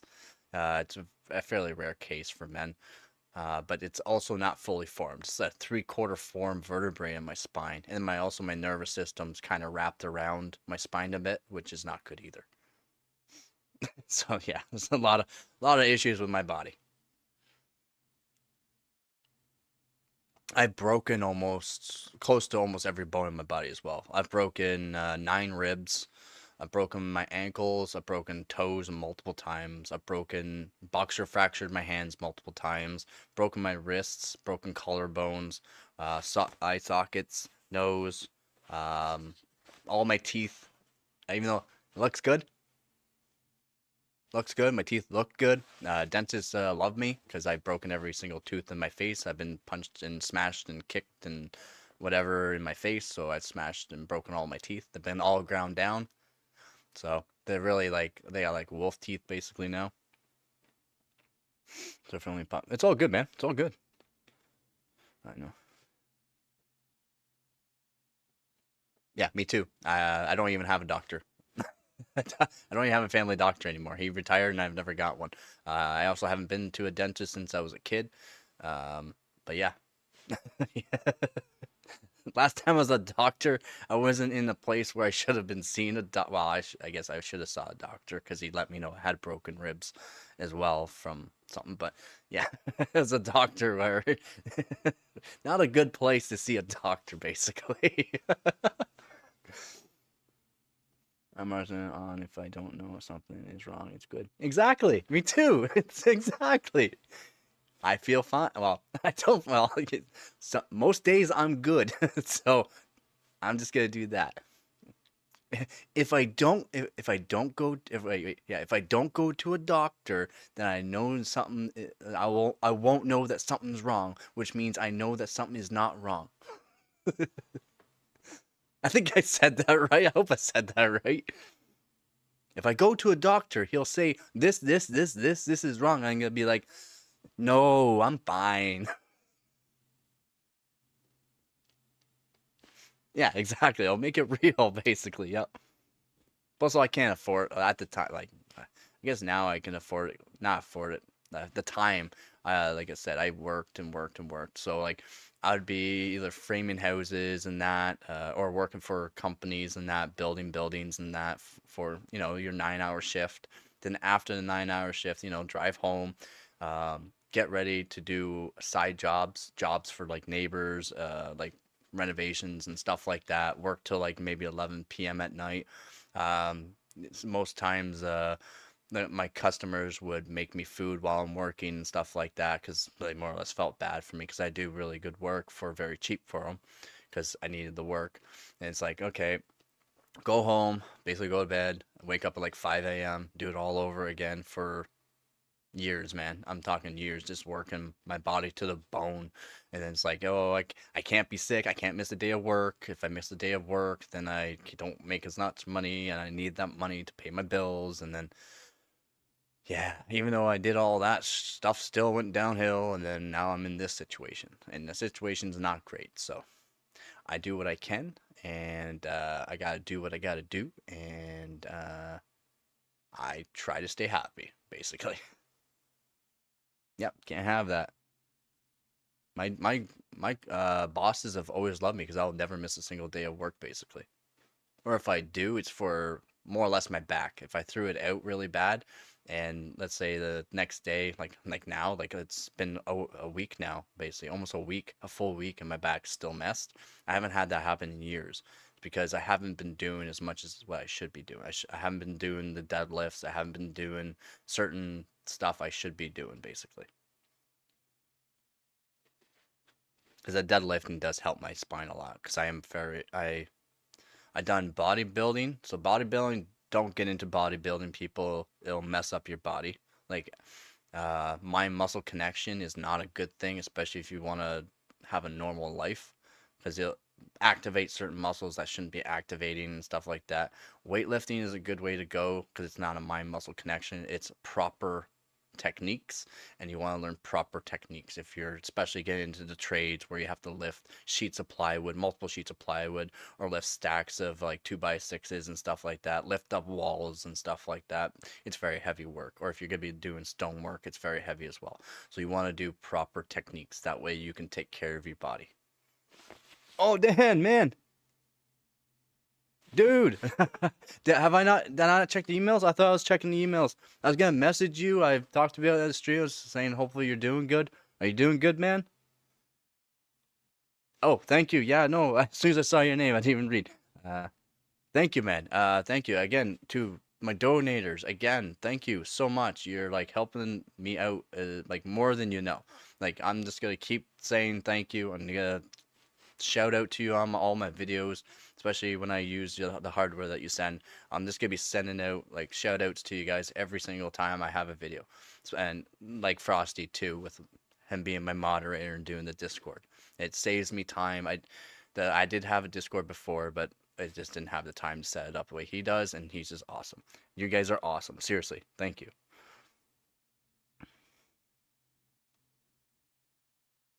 Are you doing good, Dan? I'm sorry, I just started chatting there. Are you doing good? Hopefully, that's all that matters to me. As long as everyone's doing good. I haven't heard from you for a while, so I'm hoping everything's good. I thought I was checking the emails though, just in case you messaged me back.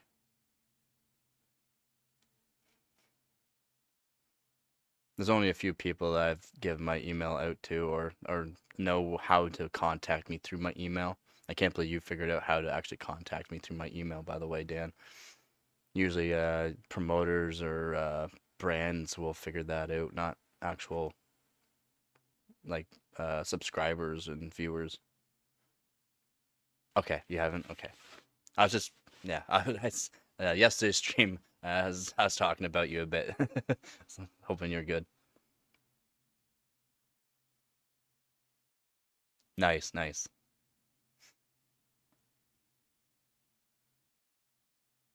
No doubt, Joe. No doubt. X Network dash Builder Boss. Yeah, nice. I've been through a lot of trades and I've learned a lot of knowledges, and yeah, same. Um, like I said, I've done a lot. I've done a lot. And generally I am working. Generally I am building houses or renovations. I do tile work. I frame houses. I do small electrical, small plumbing. I do roofing, like roofing, metal roofs, and shingles. I haven't done any like cedar yet. I haven't done any cedar shake yet, but probably would learn it pretty quick as well. I've done limestone cutting, like high-end limestone cutting by hand, with like a hammer and chisel, but like air hammer and chisel, and with grinders and other things. If I wanted to, if I wanted to, I've never taken the time to go to school, basically, for it. After high school, that was it. After high school, I went straight into cutting limestone for a company. Basically, the company had a giant CNC, $500,000 CNC that would cut out blanks out of limestone slabs. I would take those blanks and I would cut profiles into them and do fancy letterings and all that. And then after that, I got into doing duct work I did commercial duct work. My dad does commercial duct work. He's more or less supervisors. He's gone through university and college like 6 times, so that way he gets paid a lot of money, and that way he has more knowledge than anybody about ductwork. I've taken all of his like college and university papers, and I've gone through it for all the math that you got to use into it and implement into doing ductwork, because ductwork is like miles and mile long runs, and you got to put ductwork together and be very, very precise with it. So if I wanted to, yeah. Hopefully I'm not chatting too much there. But yeah, if I wanted to, I could like get a trade ticket. I get certificates for like confined spaces, working at heights, controlling certain machineries, uh, MSDS and all that easy stuff. But for like certain trades, like working on roofs, confined spaces is a big one too. I worked for, like I said, NRB, which was a Niagara Relocatable Buildings. It's like a multi-billion-dollar company. I worked in the custom shop as a carpenter. I built like mobile, not mobile, but relocatable post offices, Canada post offices.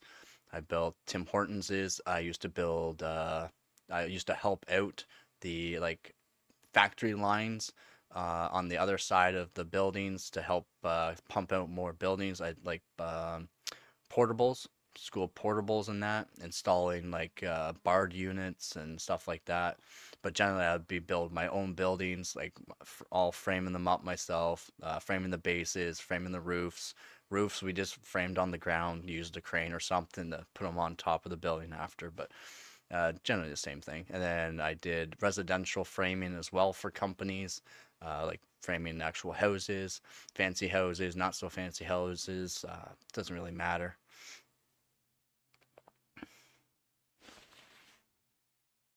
No, I get paid. No, buddy. I don't get paid no minimum wage, even with a no trades or anything like that. If I just put out my resume, I put my resume out, and I've been turning down jobs because I've been getting jobs outside of where I have to be.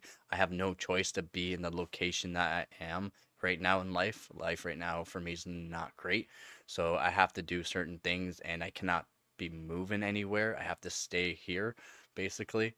So I've been turning down carpentry jobs where you generally have to have a ticket. But I say I don't have a red ticket or anything. They go, that's okay. You'll be working with red ticket carpenters or framers and that. So like that doesn't really matter. What are your skills in that? And I can say as soon as I say 5 years of carpentry or framing houses and stuff like that, it's instantly making over $35 an hour. It's not like I have to be like, oh yeah, pay me this much. I've worked for companies doing roofing in that where I say I'll start off at $25 an hour. In 2 weeks, if you don't like what I am doing, I will quit. If you like what I'm doing, I'll take 35 an hour. Within usually a week, I'm making that amount of money because the boss is like, damn, you know more than me. Or because you have all these other experiences, he's able to take on other jobs like siding and fixing up the roofs if there's rot in it, like the actual framing and stuff properly done. And then because he has a business, they can go through him for insurances and stuff like that if anything does go wrong. So I'm able to do it, and yeah, I instantly can make money if I wanted to, but right now in my life, I can't. I have to do certain things in my life so that way I can continue to even be here. Sorry if I'm just rambling again. Oh, minimum for the trade. Yeah, no, I make minimum for the trade or more. Okay, so the one company, NRB, that I worked for, I made more than the people that worked for that company for 15 years. It sucked to even say that. I would not say how much I was making, but they would show me their how much they made and be like, "This is how much I make." I go, "Yeah, I make pretty much that too."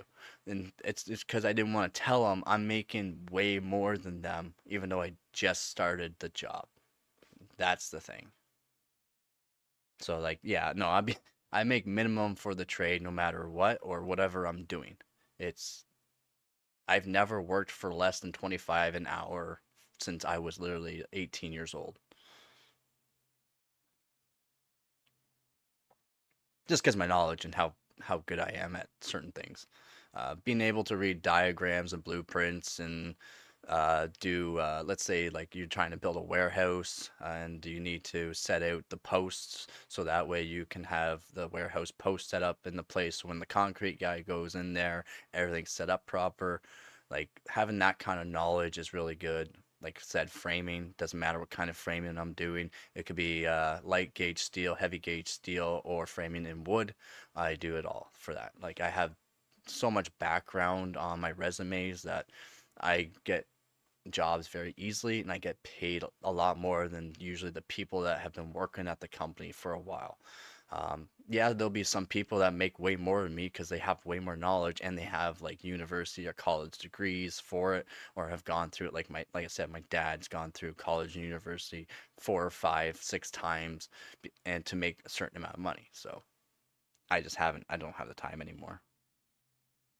Like not right, not the time. At the times of me moving out too young, and then like I said, moving out 16, I got to make sure I'm making a certain amount of money, and then like I was, partying still at that age and that, and wanting certain stuff and all that, and then like you know it's like you gotta worry about things or having girlfriends and that at the time, and you just spending all the money on them, making sure they're happy, making sure we're living in a really nice place, make sure we have really nice cars and they're always being well maintained and cost a lot of money, right? So like I always made sure my partners basically were set, and I didn't really save a whole lot of money basically.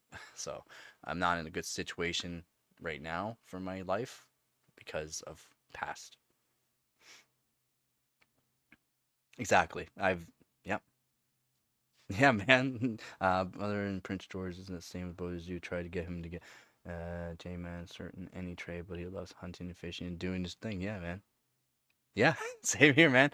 I haven't hunted in years, by the way, but I would love to get back into it. But I would have to finish what I'm doing for certain things in my life. Again, I'm trying to keep it private. I might talk to like you, I might talk to Professor, and I might talk to Hart. You guys have been so helpful in that. Like if you want to know more about me, I've been through a lot, and I'm not a good of a guy as I might seem to be. Like, yeah, this is me. This is literally me. This is me as a person talking to you right now.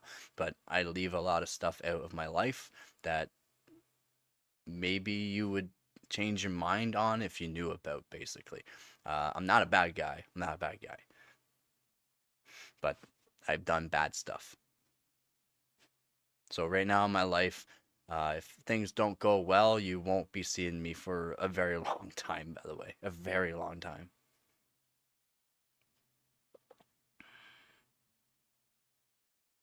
Yeah, and I haven't hunted in a while, and I have to go through certain things to even be able to hold a gun again, basically.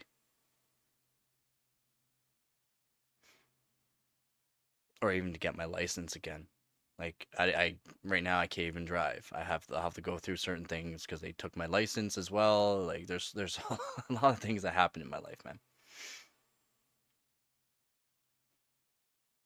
Over the past 3 years now. But I'm hoping everything turns out well. If everything turns out well, I'll be here and I'll be doing the competition. That's what I'm hoping.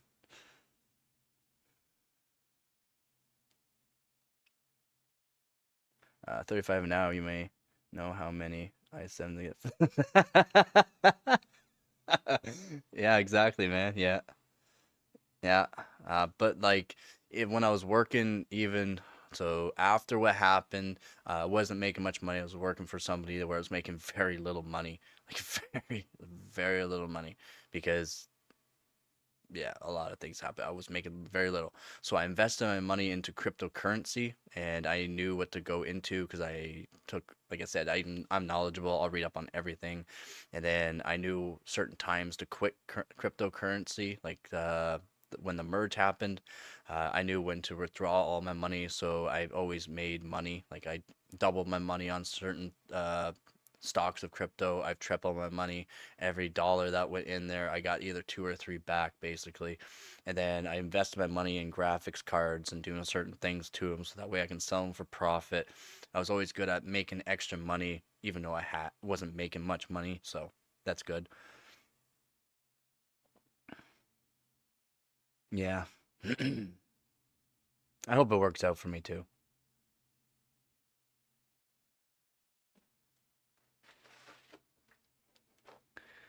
We'll find out though.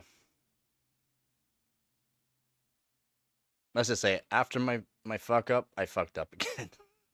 So hopefully.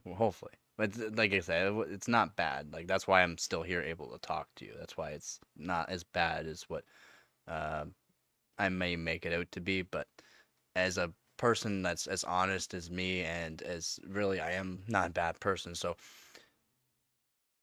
things could be different. And yeah, hopefully everything's good. Yeah, crypto's fun.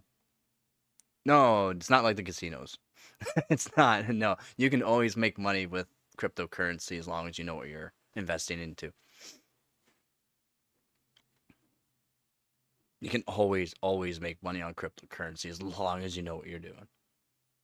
And depending on how fast you want your money, there's certain cryptocurrencies you can get into where in 1 month you can make more money than what you put in, basically, like way more money than you put in. Not maybe 3 times as much, but you can make close to double as much every month off of your investments, which is really good.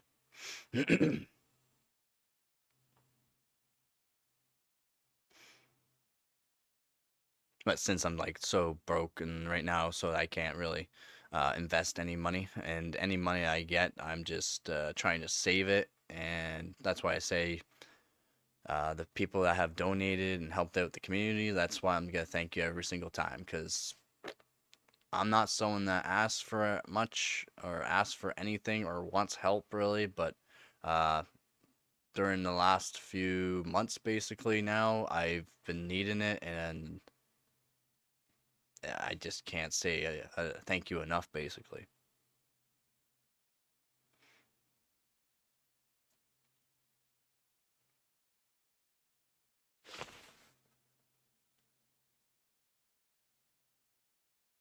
Yeah, I try to get experience not just in my like my computer hardwares and that experience everywhere, everywhere. Maybe that's a good thing, maybe that's not. I don't know.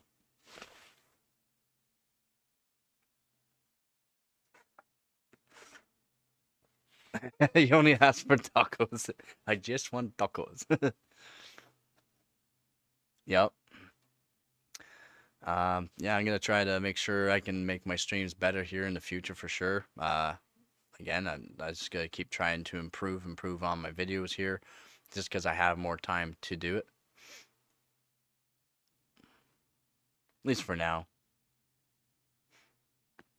And I'm always trying to upgrade my knowledge on my computer stuff and stuff from like the trade still. Like I still try to upgrade. So like, there's building codes and codes not just in like one part of like Canada and different parts of Ontario, and that depending on if you're close to water or in town or outside of town, there's different codes, building codes that you got to go off of. So the last building codes really I had to search up were from like 2018.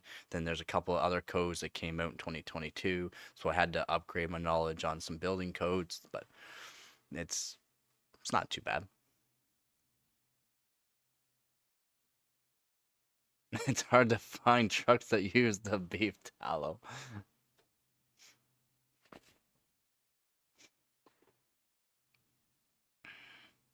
I like tacos too, but I like the soft tacos, not the hard shell tacos. Yeah, in the computer sector, you have to like upgrade your knowledge every 6 months, they say, but like every 3 months, basically. It's just ever expanding so fast nowadays. It's absolutely insane. That's why I'm always trying to upgrade my knowledge into like a lot of people didn't know about Intel's 18A uh, platform that they're doing for like the big companies and that, and how they had to give it off due to the fact of the motherboard manufacturers are were doing those things, and give it to like that company called TCSM, I believe it's called, which is another CPU company that people never heard of, but they're absolutely massive. It's like a lot of people, I don't know, they want to know more, but they don't want to put the effort into it. So, like, they'll watch videos and instead of reading up on it. I like to read up on stuff. Yeah, sure, I have content creators that I like, but I like it because of the content that they have, and I can, with like the channels that I have, I can try to see if I can implement some of the stuff that they do. Sometimes it works, a lot of times it doesn't. Lately, it's been working pretty good. Like that Jay's 2 cents video was really good that I did. The stream that I did was really good. Um, but like I said, like I get a lot of hate for a lot of stuff that I say, and people don't understand what I'm saying. As in, like when the CPU degradation happened, like I was saying, it's not just Intel; it's also this and that, and people are telling me I'm wrong, and I'm right. It's like kind of sucks at the time though. Kind of sucks at the time that I'm being told by so many people like I don't know what the hell I'm talking about. Why am I even doing this and that? And it's like months later, it's like, oh well, I was right. And then it's like, well, those people will never come back again, and they're probably not even gonna learn more about it. So it's like, it's just a wasted breath basically for most people. So it's like, not everyone wants to learn.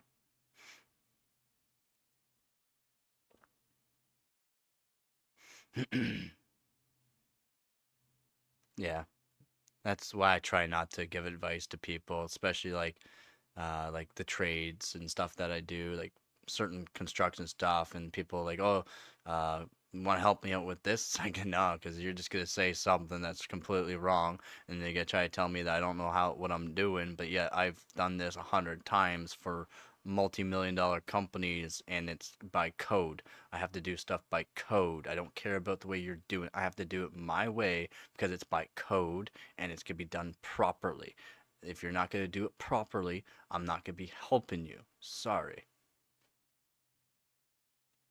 Yeah, let the OC stats speak for themselves. Got it. That's why my stuff that's on water matches or very close to matching liquid nitrogen. That's why when I get into liquid nitrogen, I'm hoping I can absolutely crush people's scores because I've done so much research and so much actual tuning and just have so much more knowledge than some people have put into. It is. It is annoying, but hey, you gotta stay happy, right? Like I said, in my time right now of life, most people would not be happy. They'd be miserable and all that, but you just gotta make the most of what you got. As long as you got a roof over your head, some food in your belly, you should be good. Even if you don't, try to make the most of it and try to make sure the next day is better. If not, try to make sure the next day after that is. Just keep moving forward, basically. It's just life.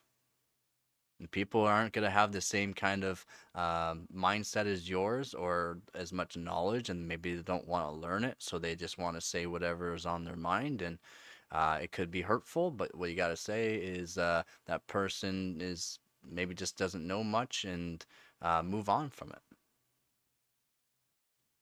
it. You always complain, and you're always going to try to unsubscribe if I try to do something. So,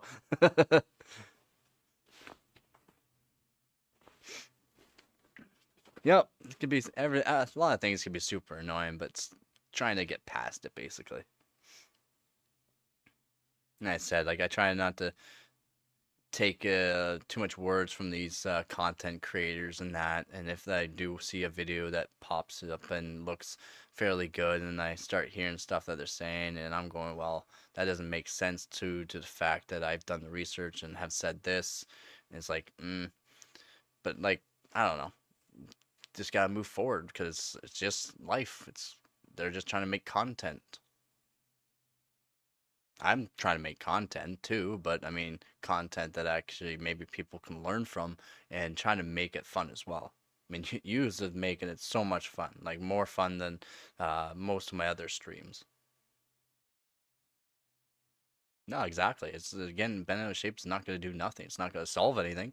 Maybe we can work things out and then come to an agreement on something. If not, then that's fine too. It's every a lot of people just I don't know. They don't have that kind of mindset though, right?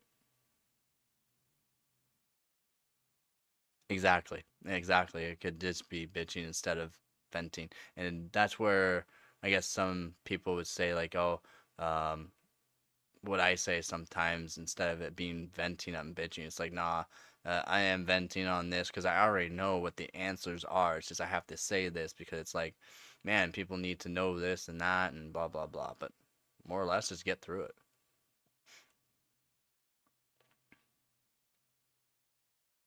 Where'd that G-force experience button at?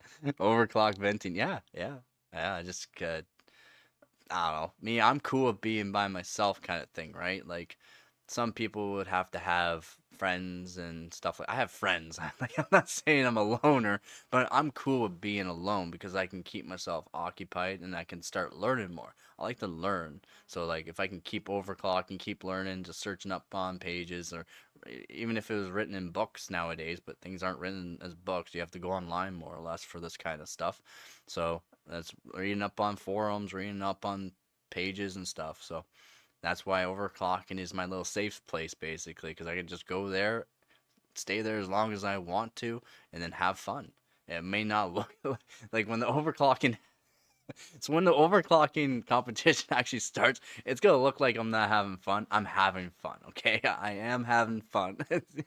It's not gonna look. I'm gonna look serious maybe sometimes, like putting in all these all these timings or voltages and stuff like that. Going, oh, this should work for this because of this thermal dynamics boost type thing. And it's like if it doesn't work, it's gonna be, oh, okay, well maybe I'll try this.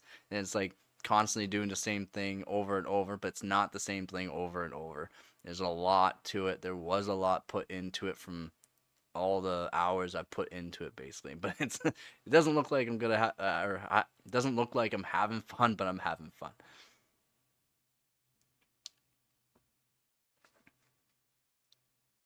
Whatever you want to do. Yeah, better have 4 quarters and 100 pennies. That's right.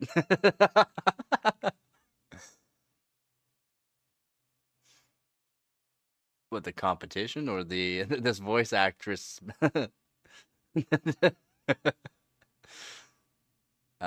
competition. I'm guessing you're talking about. I would like to, but I need to get like I said a video or a capture card, right?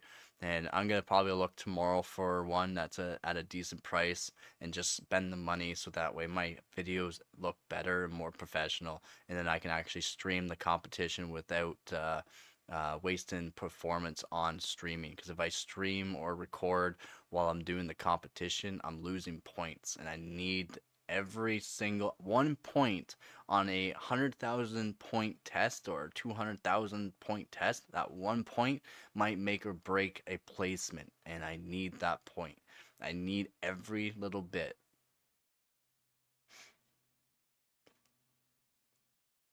$1 million. Yeah, that'd be nice too. What? Yeah, yeah, $1 million. I'll give you $1 silver. I'll raise you and I'll give you this shiny penny.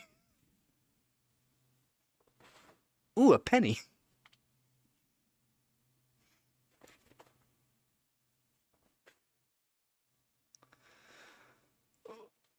That's why I keep putting out emails to like brands and that for motherboards and RAM and GPUs and CPUs. I haven't really tried Intel yet. I would like to start doing that, but I would like to have a better, higher subscriber count and actually be monetized on YouTube before I go to Intel, so that way I don't get shut down by them. Because I'm not sure if it's like that, like a one-time thing. As soon as they see this name, he's not doesn't have this criteria, that they'll think twice on the next time I put it in.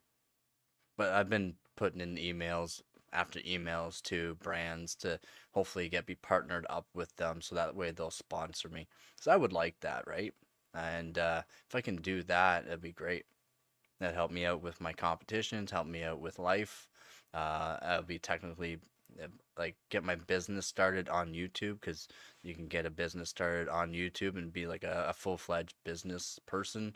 Like own a business basically, being paid from YouTube and being sponsored and be great. It would be great. So yeah, I don't think a lot of people get what it really means. Like OCD, OCD, OCPC. I gotta change the my actual. Oh, that's yeah. What is up? Uh, yeah, OCPC. It's like OCD, OCPC, right? That a lot of people don't get it. There's actually other brands out there that are OCPC, but they're not overclocking personal computers like mine. So I could still like copyright that if I wanted to. But the like the so if you see the actual logo, it's like OCPC, and then there's like a dash over. The dash over is, or if I'm going the right way for you guys, it's an L. It's actually an L. So for Luger. But yeah, OCPC, I came up with it because I have like an OCD type thing. OCD is not just scrubbing your hands because they're dirty or doing certain things and all that. It's also like how I am as a person. Like like I said, I can just get into doing something. If someone bugs me in real life, it's like go away. I'm doing this kind of thing because it's like I have to be doing that. I have to do this. I have to do that. Or if I'm not doing that, I have to be doing this. It's not OCD is many many things. And a lot of people don't get that OCD is like not just one type of thing. Basically, not opening a doorknob 3 times before you go through the door, or stepping over a crack 5 times just because, or certain numbers and stuff like that. There's a lot of things.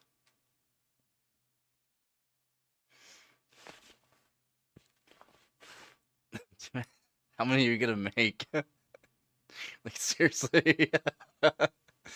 Yeah, that's why OCPC. It's like OCD, OCPC.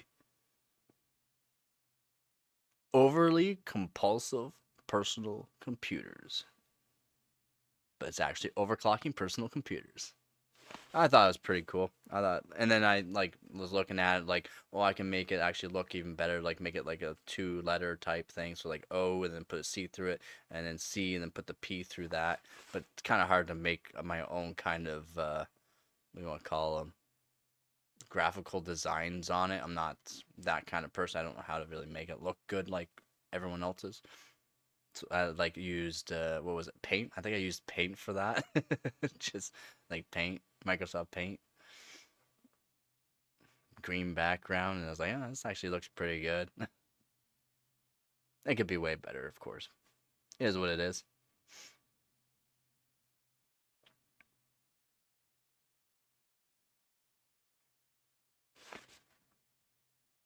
It's like so like my OCD is like because I've learned it a certain way, and that way is correct, and or I just learned it that way the first time and it works and it is correct. I have to do it my way. I have to do it that way every single time basically. I can't let somebody else do it for me or pick up where I left off because they might be changing it the way that I was doing it or has been doing it for so long. That's like kind of my OCD. It's like it's not good. It's really not good. Like be fighting with friends and families over certain things because like I'm doing this and then they come in and they go, "Oh, you can do it this way." No, you cannot do it that way. It has to be done this way. And it's like either it's done my way or I just leave and don't care. I'll just leave and do my own thing uh, afterwards. So, and they get all butthurt more about it than I do. I get over it pretty quick, but it's like, well, if you want to finish that job or whatever that's I was doing beforehand, well, you could do it yourself because you're gonna do it that way. You're not gonna do it my way. My way was done the right way from the beginning, and since you're gonna change the way it was done, I'm not gonna do it. I'm not gonna help you out. I'm not gonna teach you basically. If you're not gonna listen to me, why should I listen to you? It's not good. It's not good.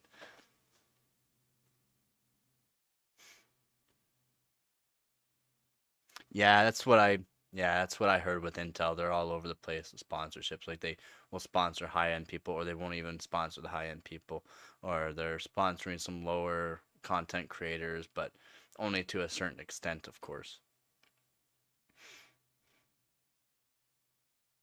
Yeah, yeah, you're doing it for most people. Yeah, it's true.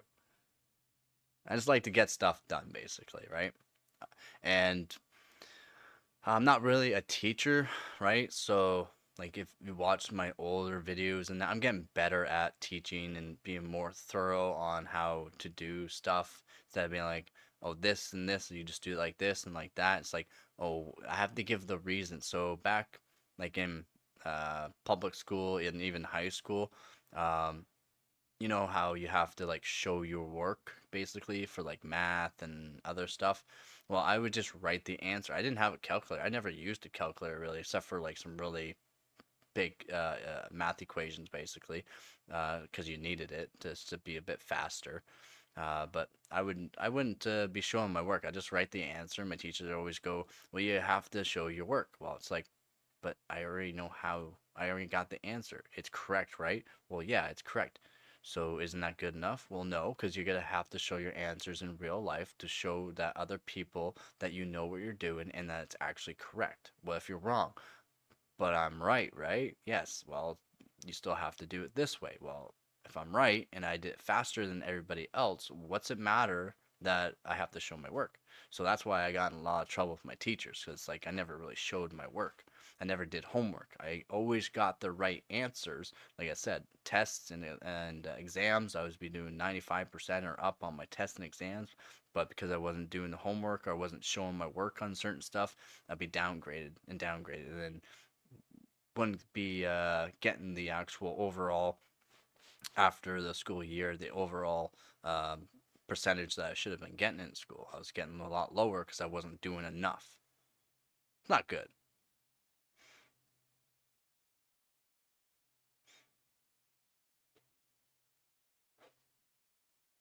Until it's in, yeah, in they are. Uh, I've I've gotten a few emails back from brands like I said, Corsair and Gigabyte and them. I haven't tried. Oh yeah, and Zotac. I did Zotac as well. Like pretty early on my actual starting the YouTube. I did Zotac. Uh, Nothing back. Well, yeah, back, but it's always like not at this time. So basically, like big fu. Yeah.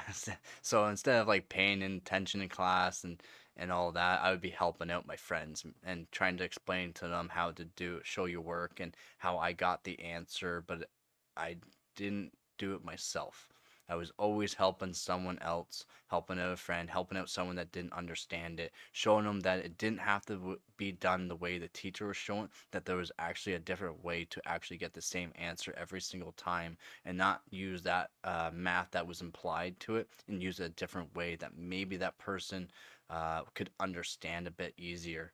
And that's one of my downfalls in school is that I was always helping someone else that way. And even in real life, I help everyone else before I help myself, basically. That's kind of why I'm in the situation I am.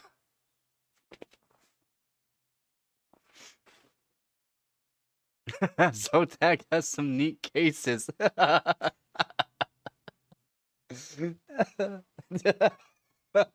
Yeah, I bet they do. I bet they have the coolest cases. uh, Thanks, guys. You guys help me out so much. You have no idea.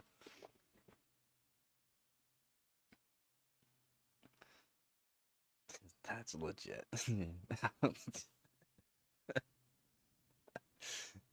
Shoot.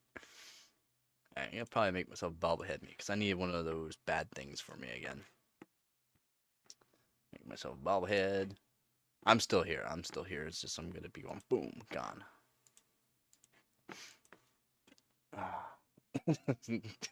Chat.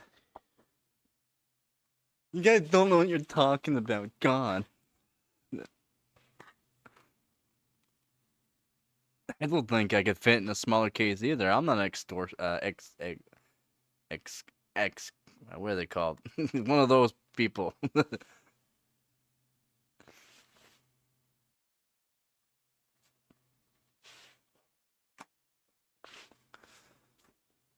I would like to have a like do a mini case type thing in that, but I would have to get a whole new like system basically. So I have to get like like the mini ITX and all that, and get like a low profile card maybe. But I like my bigger cases because, like I said, I like overclocking and it's a lot easier to work into. And since I take apart my PCs all the time, then it's like, geez. Yeah. There was this outrageous metal $600 mini case. Is that the all aluminum that one you're talking about? That all aluminum, like a really thick all aluminum one? It was a mini case, but it was a really thick all aluminum one. Aluminium one there. Is that better? Am I pronouncing that better? Aluminium? Aluminum? Aluminium?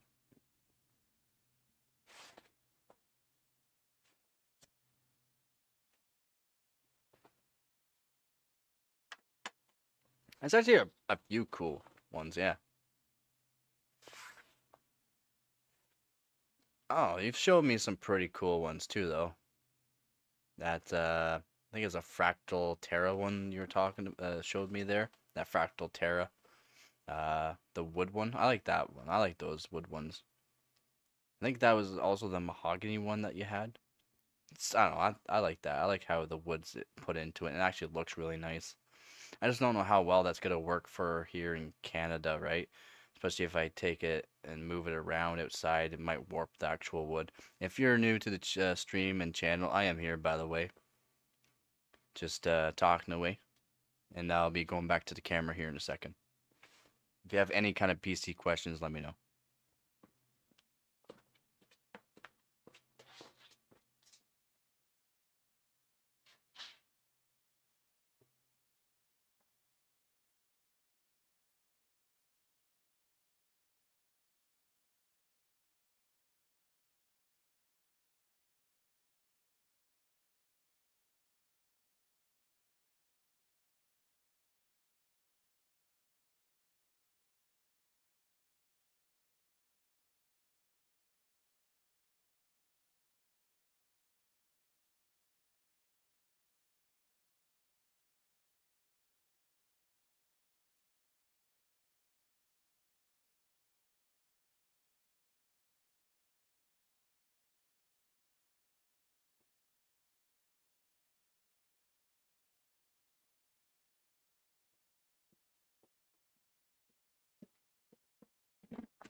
It keeps blocking your messages. It just keeps blocking your messages.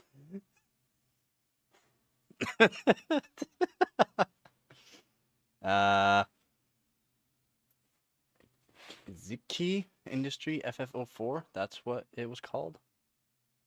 That small wood PC. I thought it was the Terra one. I guess it's different. Oh, I think that one. Yeah, that one there. That's so cool.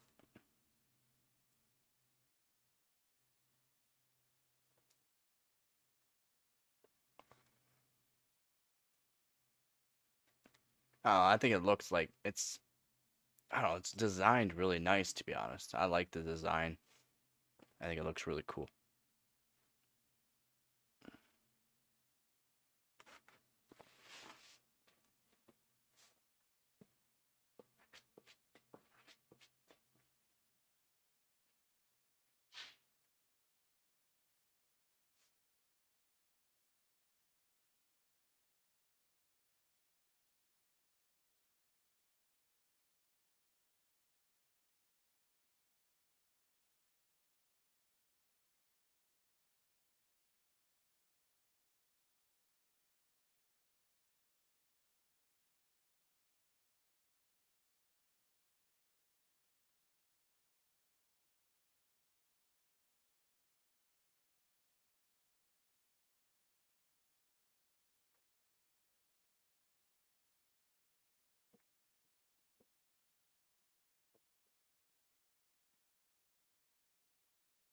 Yeah, $600 is a very expensive case.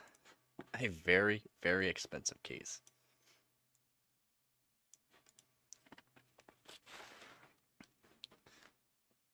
The cases that I got, actually, I got for free when I was working at a scrapyard.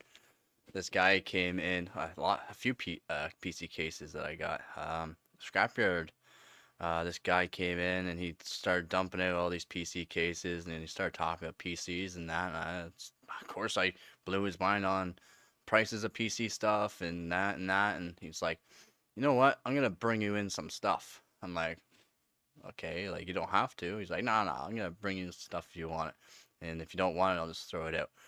So that this antique case that I got from him. I also got my dual CPU server from him. It didn't have any CPUs or anything in it, but still, I got a dual CPU server for me, and at the time, it was awesome. But that server was like a $10,000 server when it first came out, so I thought it was pretty cool to have even a dual CPU server. So that was cool. But this case as well, and a couple other cases, I got for free from a guy from working at a scrapyard.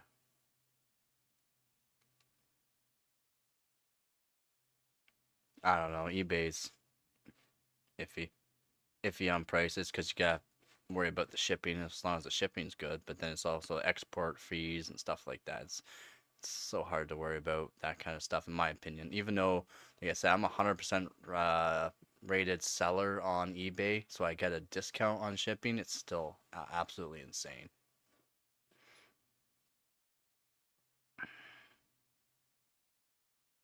I clicked show. I tried to show your message, but it's still not showing for some reason. I don't mind the swear. I don't know why the bot moderator is being so rough. It shouldn't be. It's set to a certain parameter, and it's not. That's nothing bad.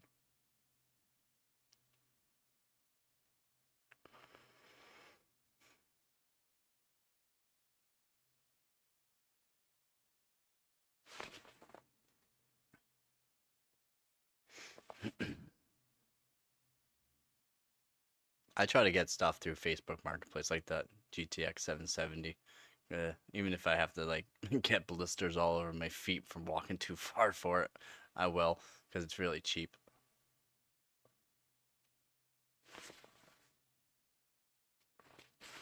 My phone's not keeping up. I don't know if my phone's getting cold and it's not liking it or what.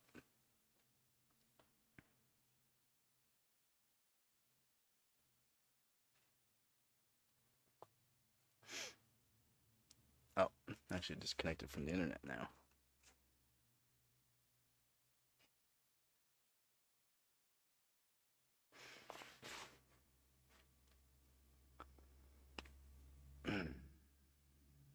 And me, like, since I do the hardcore overclocking, I don't even care if I have a PC case.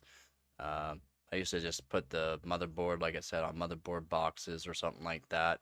Have the power supply connected to it outside of the box, put everything outside of the, out, not in a PC case, just out in the open, because then I can like take it apart quicker, get another system set up quicker, so that way I can run more tests. It's all about being able to pump out these tests and then trying to do good on the tests as well, like the benchmarking that I do, try to get really good marks on it, but then have either backed up saved ones that are better. So just in case, let's say I get a fifth place and someone beats it by a few points, I can upload another score that I did that night because I did that test over and over and saved a few good ones and then just put up, let's say, my third best one, and then my first best score will actually beat his score. I can put that up right away so that way I can keep my position basically. So that's another thing that you should be looking to do is save stuff on like flash drives and stuff too. And there's also different ways to validate too. So like I can run a really extreme OC on my PC and save it to a flash drive instead of going onto the internet and having to worry about clicking more, moving my mouse around more because you can be very unstable and then run the test and it'd be fine. But then as soon as you start moving around your mouse and that and go on the internet, it'll crash. So that's one thing you gotta worry about. So I save a lot of stuff to the flash drive, like validated files to a flash drive, and then do multiple tests of that and have, like I said, my third best score, put it up, and then if someone beats by a few points, I'll have one backed up for it. So what a lot of the professional overclockers do, like Splave and all of them too. That's why, like, let's say they have a first place and someone beats it the like a month later, he'll like within like 20 minutes you'll see he's back in first place because he had already done that test that night and has multiple save files.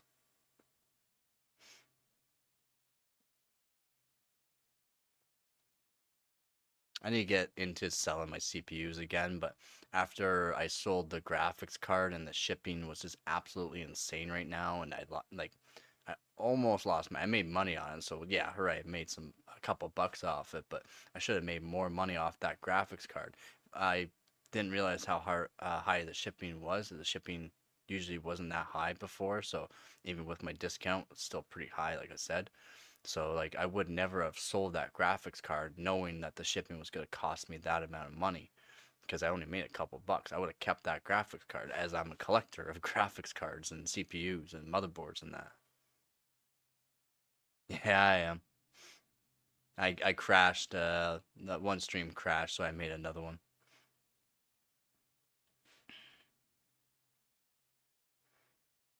How was the pictures? You guys send me some?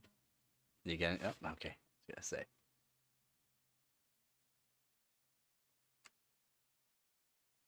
What we got? Oh wow.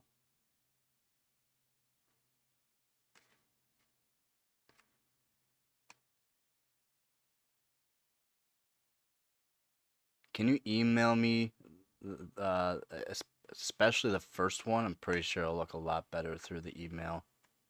It'll be a full, how you did it that one time, send through email, so that way I get the full image resolution. So let's see what it's at right now. It's probably not.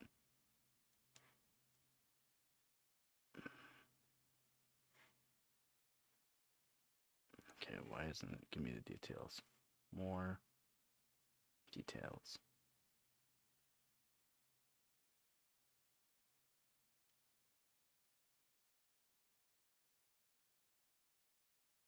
It's not even giving me the details.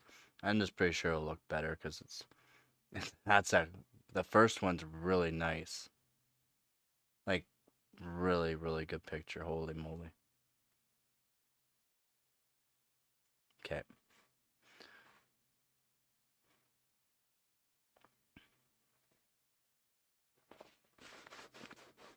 Yeah, it does suck, but I mean, I'm glad he got that graphics card for a good price. It was like half the price that you would normally buy it as to begin with. So, hopefully he's happy with the graphics card too.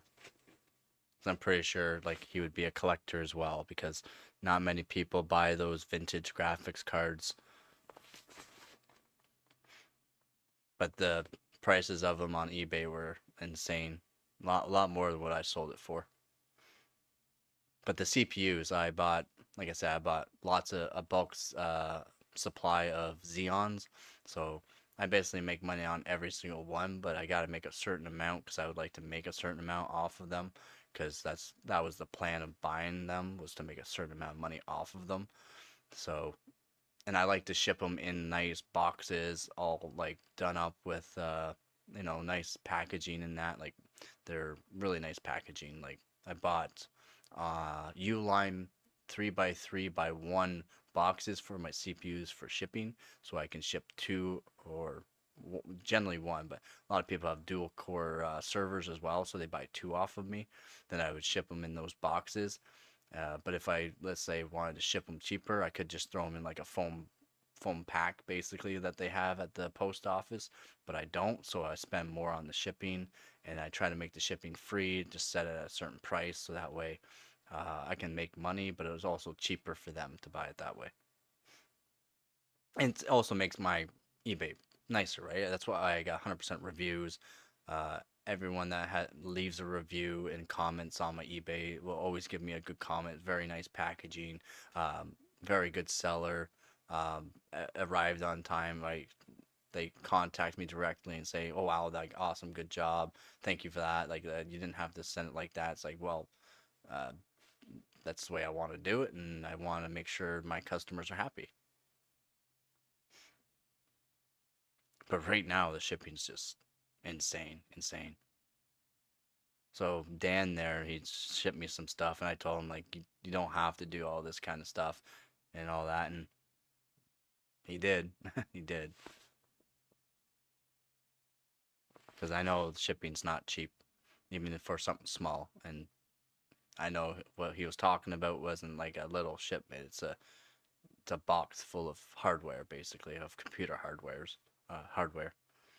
and it's not gonna be cheap. So I'm gonna be doing another shout. I'm gonna be doing shout outs to everybody that's been here again. So and you can tell me, no, it's all good. You don't have to worry about this and that. Guess what? I don't care. I'm going to shout out you every single time on my streams, on my videos, every single time, and I'll keep saying thank you. I'll keep saying how appreciative that because I am. I am very appreciative of what you do for me. Uh, to be honest, in my opinion, I'm not doing enough for you. That's why.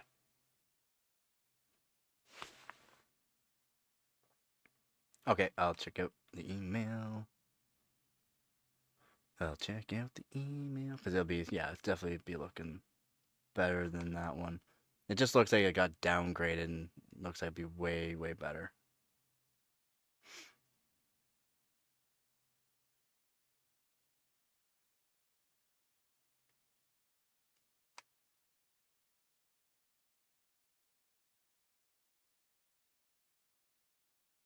Yep.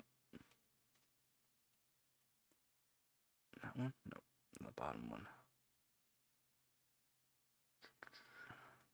Yeah, way better.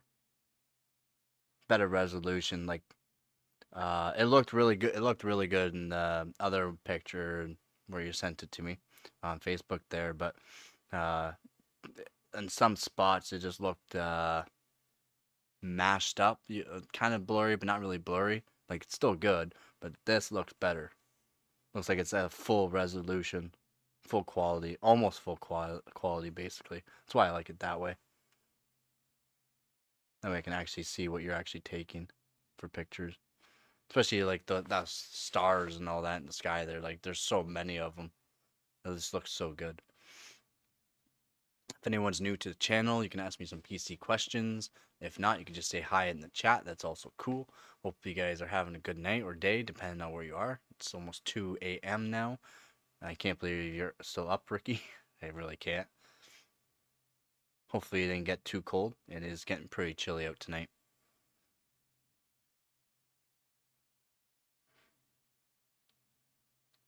I should be doing a lot more on my stream here too, but I haven't been doing a whole lot on my stream. At least not tonight. Maybe tomorrow I'll be doing some benchmarking on the GTX 770, but we'll see. We'll see. I still have to take apart my PC. Still have 5 days though, so still have some time for that.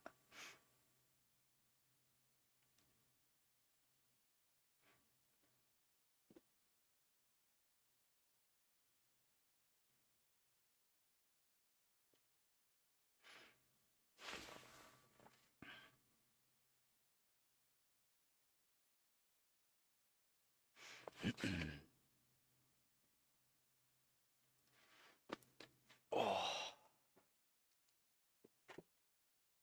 I bet you're all nice and warm and cozy in your house or something right now. Dave is still happy. Dave, it's 5 degrees now. Dave is still happy. Opinion on contact frames.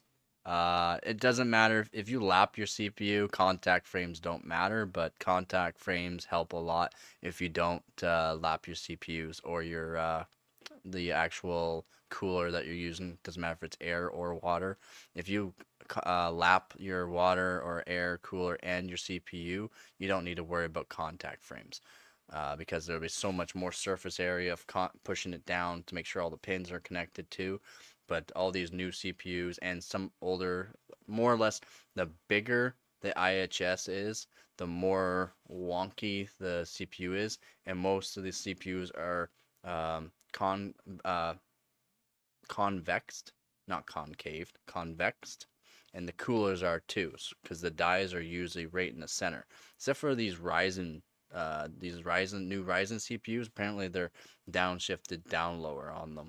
The actual chips, the dies are actually lower, so that way certain coolers can contact them better. But for like Intel people, everything's convexed, so up and curved, and the cooler's curved, so that way the contact right in the center of the die, right contact to the center of the die is perfect.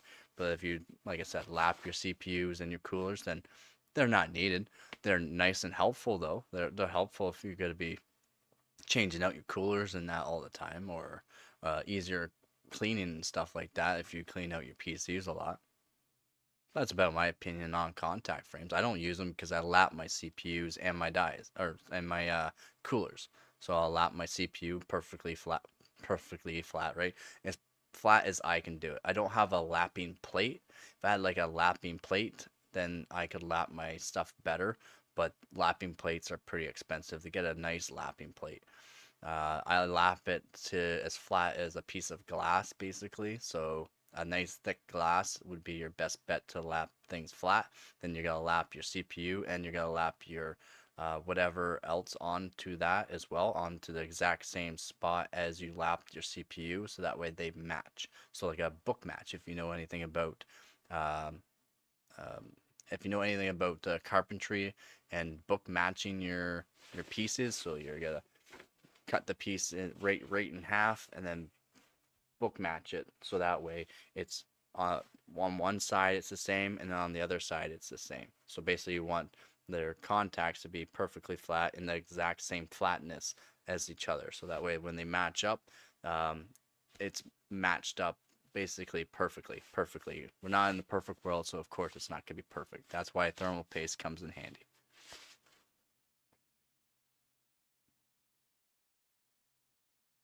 Yeah, if you didn't lap your CPU or anything, then yeah, contact frame will be helpful that way, because it will help spread the pressure over top of the actual CPU, and then contact it down to the pins nicely, and then it will actually, the contact frames will help, so when the cooler goes onto it, it won't bend things around basically.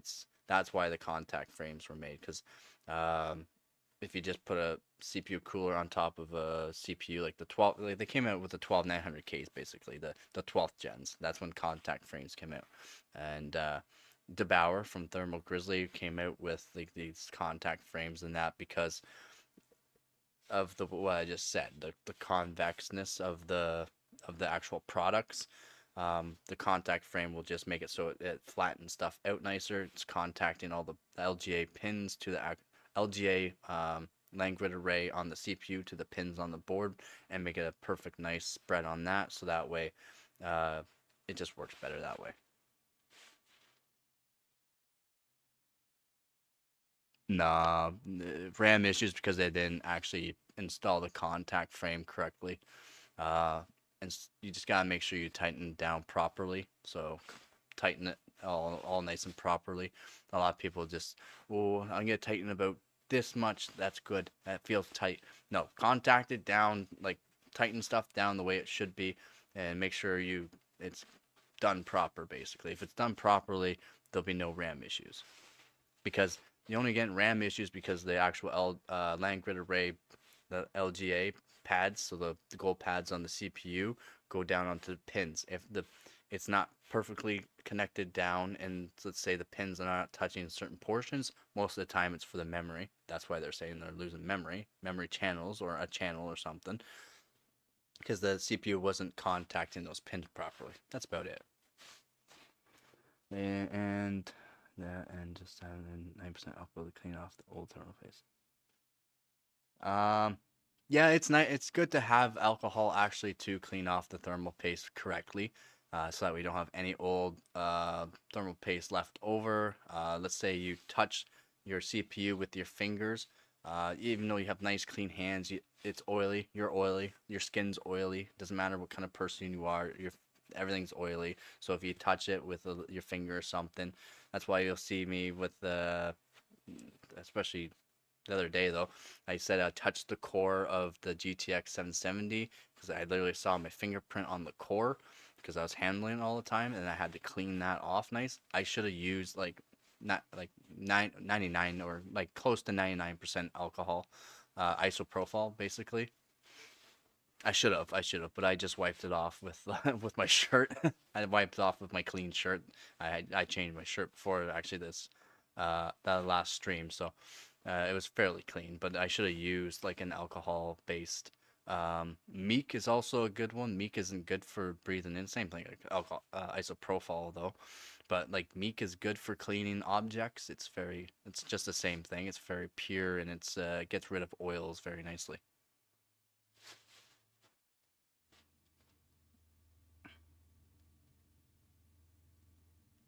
Haven't really messed them.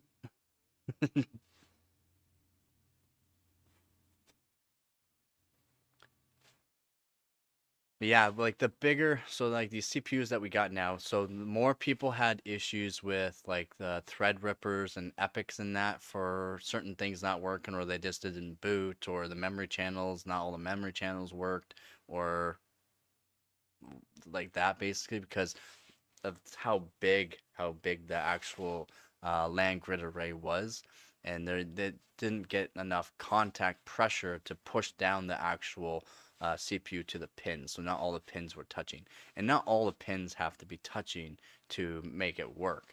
But all the pins should be contacting the CPU to be proper, and that's when mounting pressure comes in handy. So I've had other streams, probably from about a month or so ago, over a month, over almost 2 months ago now, where I go through that and I say, I have these different back plates. So like back plates with standoffs on them, and each one. So for my i7-3770K, I delidded it. I lapped the CPU die. I lapped the back side of the IHS and the front side. So we're losing a lot of thickness in between all that. So doesn't matter that we're putting it down with the metal little latch and all that nice and down. That's fine. More contact pressure on that is a good thing, and to make sure there's enough pressure so that way we're still getting a little bit closer to the core as well, like the actual like cooling to the actual CPU die itself, the core. Um, More mounting pressure is better. So the back plates I had different thick heights of standoffs on it, so that way when it went through the motherboard, um, the shorter the actual standoffs were, the more mounting pressure I can get. So I had different back plates to test as well, and I found with the really high standoffs that the certain pins were not contacting the actual LGA on the CPU, and like a memory channel wasn't working, or an overclocking as well. And then I found out that if I used the one with the shorter one, it would be contacting better. The thermals were a little bit better, but the one thing you have to worry about is tightening it too much. So that there's a lot of worry about that as well.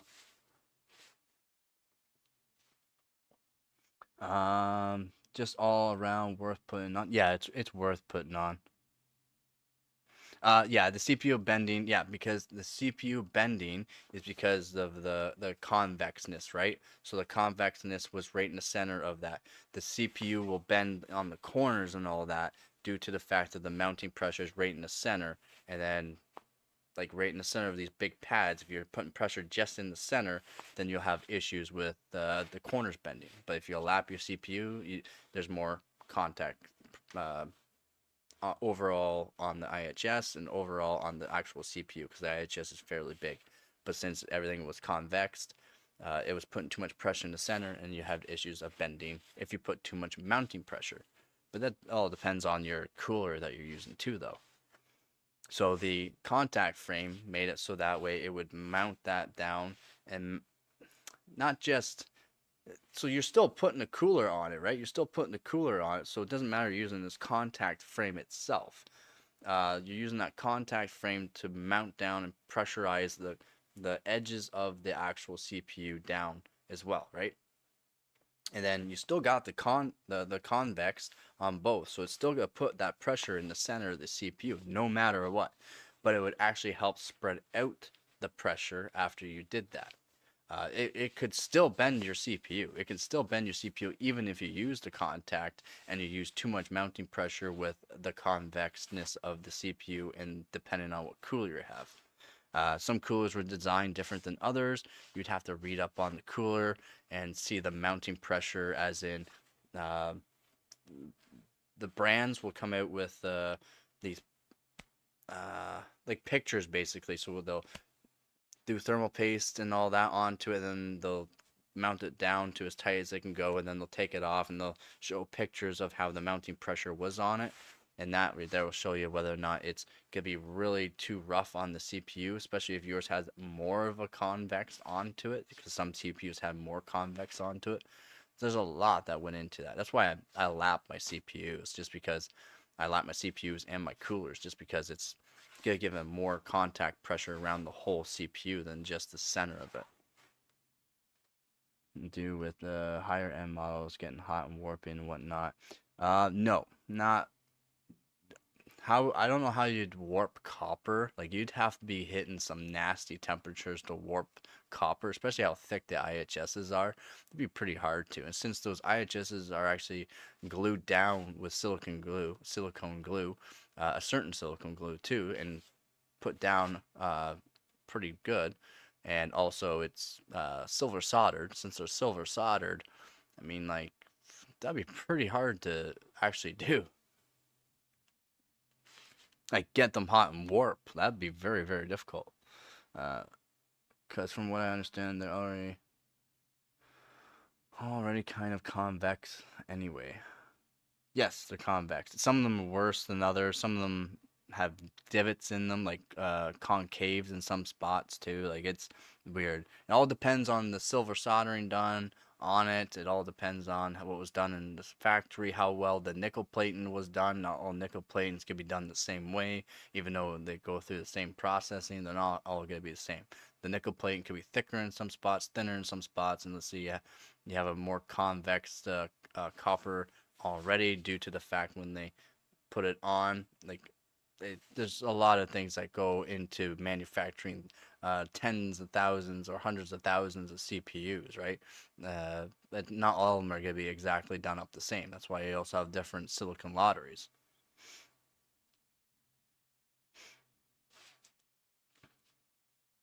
I got a CPU lobe. Yeah. You can or cannot. If your CPU is already working just fine, then it's just fine. Like I said, it also depends on the cooler you're using, the brands, whether or not they've factored in this convectness and made it so their cooler has a little bit of a concave into it, so that way it has more of a mounting surface area to be onto, and then their coolers could just wick away heat a lot better too. So they did that, and that way the mounting pressure was all done. So like the EKs have the exact mounts, like my monoblock has an exact mount, so that way I can put it on, tighten it down nicely, and not have to worry about it because it's exactly, I can just tighten it down and it's done with. But then like I said, I do a lot of older hardware as well, where uh, I lap everything too, but it's also different kind of back plates for different mounting pressures since I lap them, and if I take them apart and lap the die, lap everything like the IHS backside and front side of it, you lower the thickness, so you need more mounting pressure or a shorter standoff basically, so that way you can get the proper mounting pressure. Just yeah, a lot of things. And then like they'll just say stuff too, right? Like content creators will just say stuff because they're sponsored by that company. So they'll be like, "Oh, it just works better if you do it this way, and this is the reason why." And it's like, but not all CPUs are done up the same, and they've already gone through this, and other people have already made videos, and content creators have already gone through 10 different CPUs are not the same as not even close to being the same as the same CPU, even though it was the same CPU, it performed different. The IHS is different. Everything is different about that, even though it's the exact same CPU is manufactured in the exact same place. That's why it's hard to trust the big content creators because they're sponsored by everyone that they talk about in the video. They're sponsored by them. If they bring up a brand name, it's because they're sponsored by them. They don't have to promote them, as in like make a little short video or a little a segue or something like that. If they just name this brand, they're probably sponsored by them. They don't have to name any brands. They probably will name no brands if they are not sponsored on that video.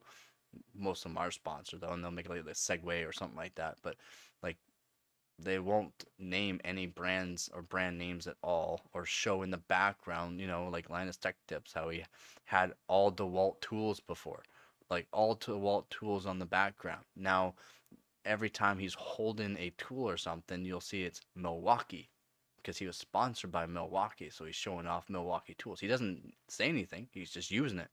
But in the background, you'll see that it's hanging on the wall is all of his old DeWalt stuff because he is sponsored by DeWalt, and he's always used DeWalt as well too. From his older videos, you'll know that he used DeWalt. He wasn't sponsored, but all of his newer videos and that on his wall, if he's not doing work in that or sponsored by Milwaukee, he doesn't use Milwaukee. He uses DeWalt because he was sponsored by them back, and he likes DeWalt. Like me, I like DeWalt.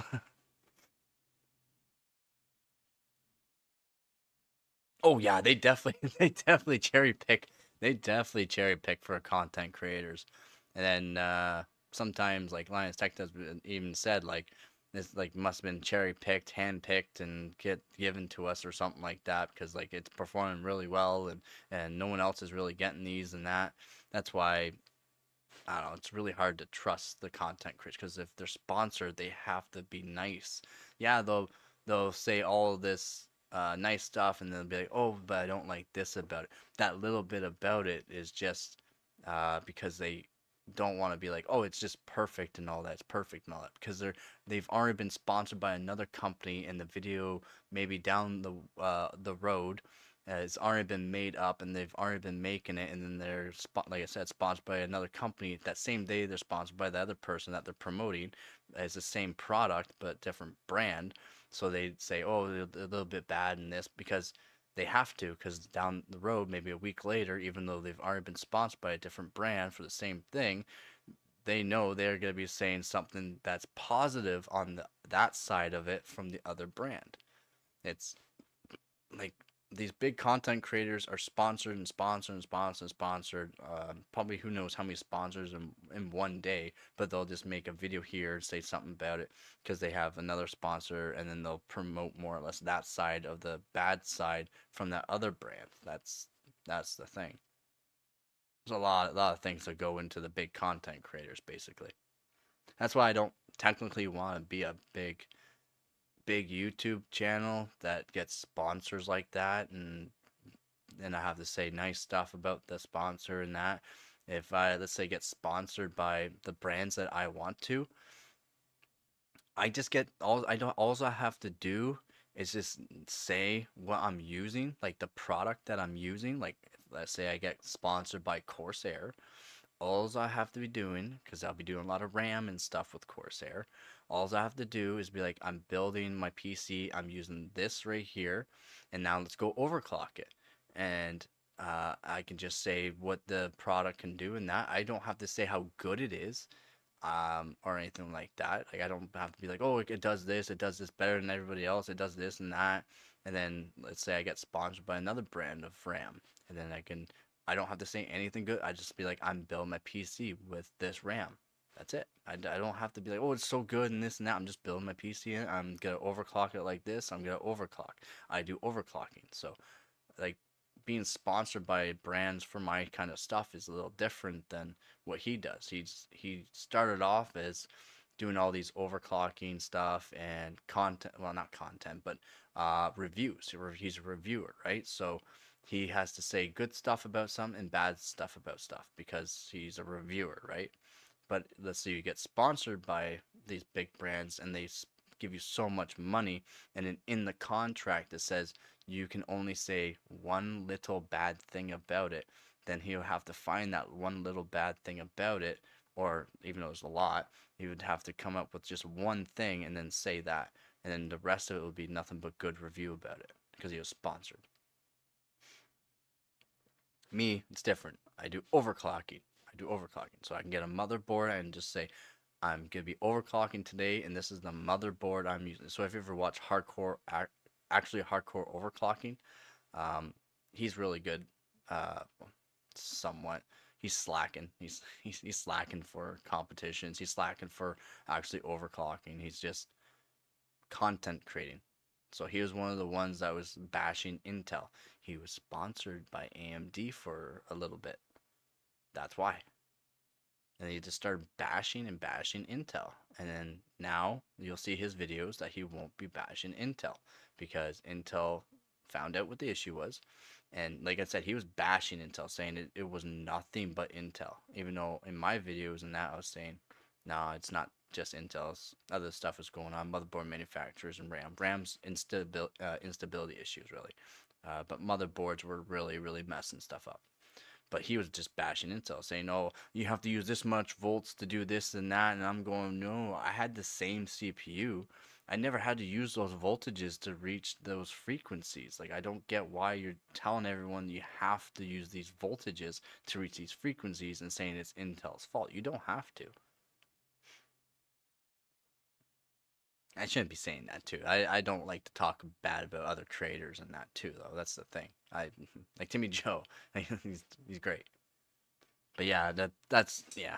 Actually, hardcore overclock. He's getting more and more subscribers, and he's really good with his RAM timings and stuff like that. But it's like not all RAM kits are gonna work the same with every motherboard, every CPU, and that. So you just can't go off of what he says. You have to do some tuning yourself, or talk to someone that knows a lot about tuning that can actually help you and use safe voltages. The voltages he was saying to use were not safe voltages.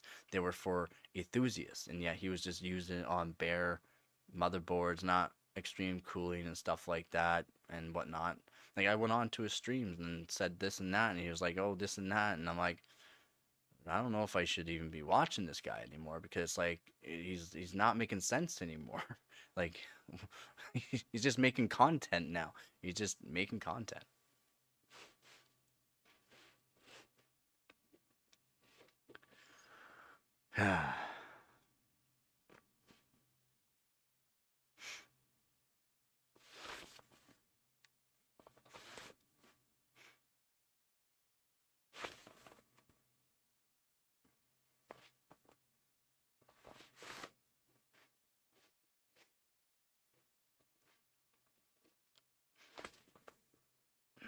Come on, live stream work. Yep, that's why. Yeah, it's not easy making this kind of videos, basically. Well, this kind of content, I guess. Because in a way, it's content still. Yeah, it does. Like the Bauer. Have you ever watched his older videos? He's not a nice guy. DeBauer's not a nice guy. He always thought he was king shit because yeah, like yeah. So he's really calmed it down and stuff in some videos and all that. So over the years, I'm talking like years and years ago, if you've watched his older stuff.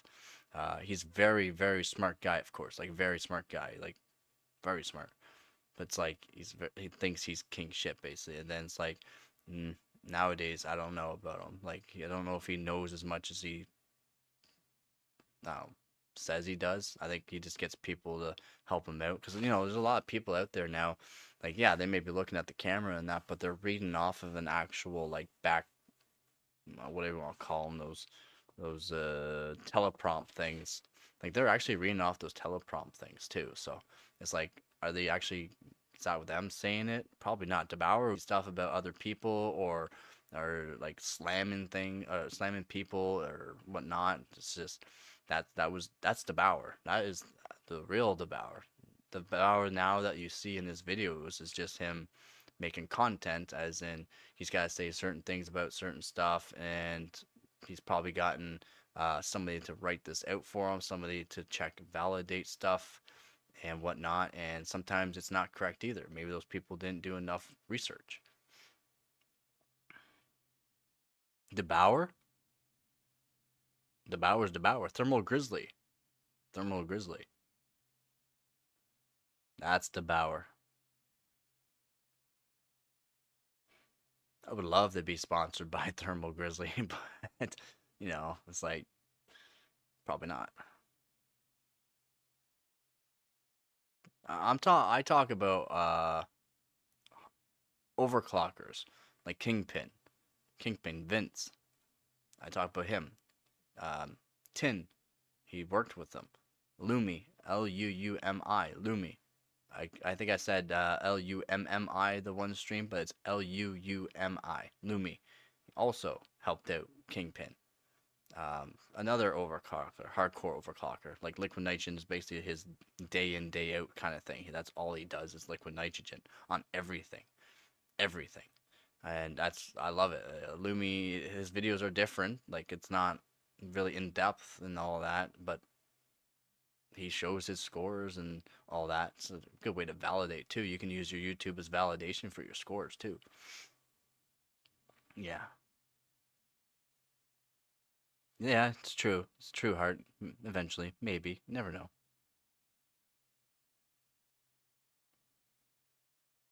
But yeah, DeBauer. Yep, DeBauer. That's yeah. That's DeBauer. If you go hardwarebot.org, he's on there. Actually hardcore overclocking. Shoot, what's his name now? Well, Not now, but what is it? It's not. This YouTube channel is actually hardcore overclocking. Like I said, I've lost respect for him, so kind of forgot about a lot of things, like his name, like his actual tag name, basically. DeBauer? Yeah, he is. He is. If you, yeah, like I said, go to his older videos. He's like doing these videos in like a cafeteria type thing, and these people are hooting and hollering, having a good time. And he's basically telling them to shut up, and like he just turns around from the camera to the actual interviewer and like tells laughing like he's king shit basically. It's like, if that group came over and just started absolutely like it would have changed the whole perspective, but they didn't do that. They were like, they could have. There was a whole group. He literally just told them to, and they were far away too, like really far away. He just like turned around from the interview and oh yeah. And like he laughed about it, and it was like for most of the video too, he's basically all like king shit basically after. That was DeBauer before. But a lot of people don't know about that. Like they don't watch his older stuff, or maybe they forgot about it. Who knows? Kingpin also thinks he's kind of king shit. If you watch his newer videos too, he's doing a lot of these e-bike stuff. And then his cameraman, he doesn't have a cameraman. He has a waist camera holder, whatever those gyroscopic things are called, and he's always like, "Oh, why are you so close?" or this and that. But if you look closely, it's not a cameraman. It's an actual waistband phone or camera holder, steady cam type thing that's around his waist to make it look like there's a cameraman. And I had a lot of respect for these guys like 10 years ago, just over 10 years ago. I had a lot of respect for these guys, thinking they were awesome with their overclockings and stuff and getting records and that. And then, finding out who they really are, it's not cool. Yeah. Yeah.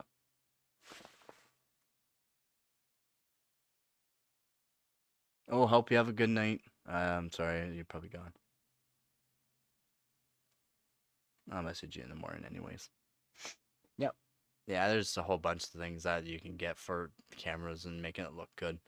Like my camera, my little Ozbot light that I have, Tiny 2, that. Ooh,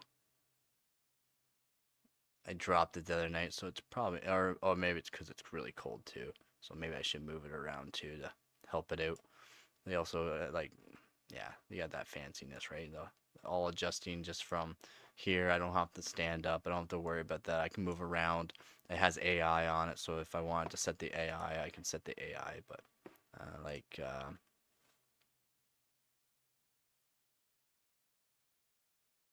oh, uh, dynamic zoom, human tracking. There, very good.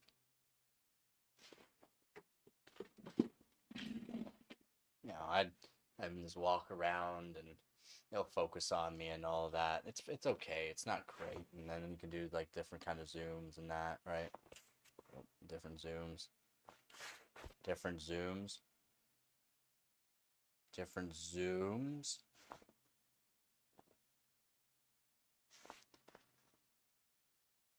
Is it gonna work? No. Dynamic zoom. Dynamic zoom. Probably because it's dark, maybe. It usually works really good. What is going on? He just wants to prove me wrong. But yeah, yeah, that's like hand gestures and stuff like that. If I got the better models, I can get voice control ones. I can get a remote for it, but I'm not spending the money for that. I think just having the camera, be able to just sit down and do what I want to do is nice and good enough. Oh, I also can use filters and special stuff, so that way the background's all blurred out. It uses you have to have at least a 30 series card and up for it, and yeah, it uses the encoder in it. Everything is pretty good nowadays for different things that you can do. There we. Oh, that's right, two finger. You can zoom in and out. You can also adjust how it zooms in and out, and like the dynamic zoom.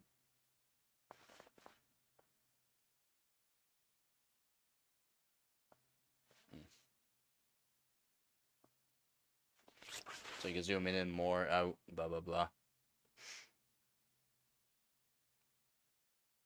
The bathroom bucket.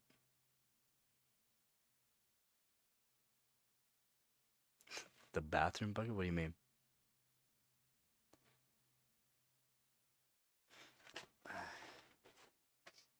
It's nice having like the follow around and that too, and you can set it to like actually be pretty good too. It's not bad.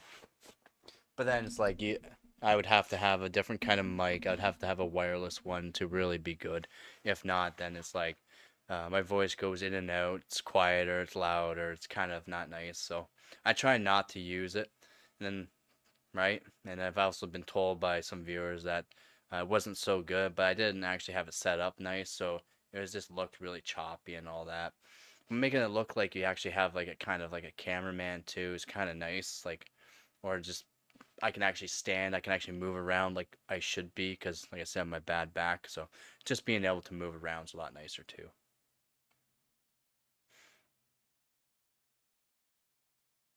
Hanging on the ceiling? Oh, yeah, yeah, hold on. That, that, that's what he's talking about. No, that has grass seed in it. It's just up there so that way, like, any kind of rodents can't actually get at it and eat the grass seed. It's a whole bucket of grass seed. Yeah, bathroom bucket. Yeah.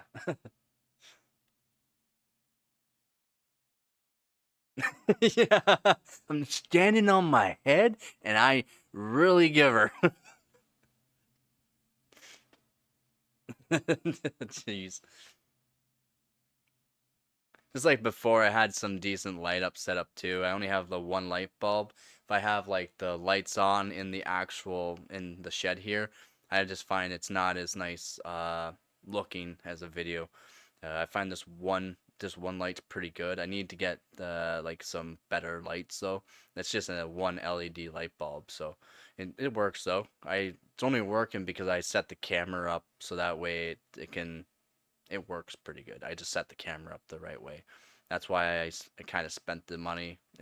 I got a really good deal on Amazon. Had a really good sale and the coupon, of course, so got it for a really good buy. But uh, I think it's a pretty good camera, and I like the walk around thing because I do like to move around a lot, and especially when I'm doing my hardcore overclocking, doing the test after test after test, switching out CPUs and that, moving around, grabbing what I need, cleaning it, and all that. It's really really handy.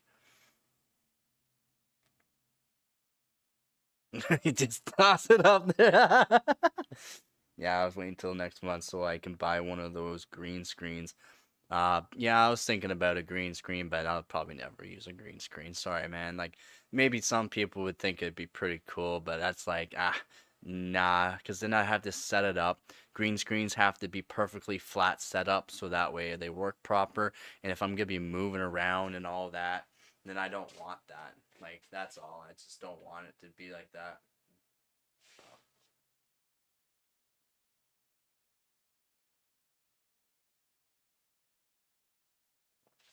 That's all. I just don't want it to actually like I want to be able to do what I gotta do, basically. I don't wanna. Ooh, I'm right here. Camera. I'm right here.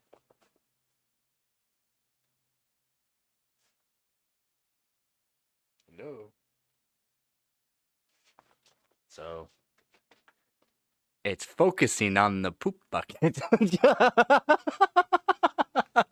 It's actually focused on the bucket.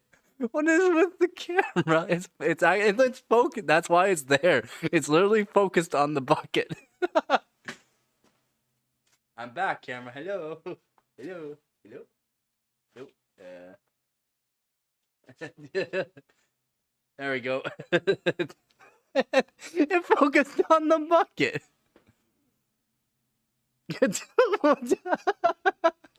I think it did. It doesn't have voice control, this one. I have been working on a little bit of coding so that way I could do some reverse engineer on this and actually add in voice control if I wanted. But that'll be taking a lot of time, and it'll take time away from my competition, so I'm not working on it right now. It's literally focused on the bucket. Like, come on. It has voice control now. Camera, turn off. No. Tiny 2, turn off. Nope. No. Ozbot, turn off. Nope. Yeah, he created it for me. Yeah, it does have AI. It works pretty good, actually. It usually focuses good. I'm not sure why I focused on the bucket, though. Uh,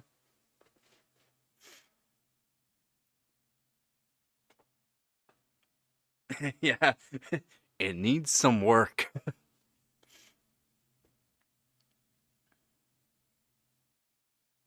Yeah, I find with it, if you zoom too far and it's just focused on your face type of thing, it will focus on something else, or it will like, I don't know, for some reason, like if you like do something really weird onto it, like focus away and all that. It did it. It worked all right. Never mind. It's actually working pretty good right now, actually. But if you do like some weird stuff, weird movements, all of a sudden it'll be like, oh, poof, gone. It'll just it literally like turns away like real quick, like where'd you go? And it'll look up. It'll actually like look up, like where'd you go? And it just stays looking up for some reason, like hey, you're coming back. Oh yeah, that's right. Stop. There we go. I can't put hand gestures now. That's why I don't use the hand gestures portion of it, because like if I'm waving around my hand a certain way and then like I do like that, it just zooms in and it's like, come on, I don't want that. Why are you zooming in? Now you're looking like right in like my face and all that. It's like that's too far, and like, yeah, it gets annoying.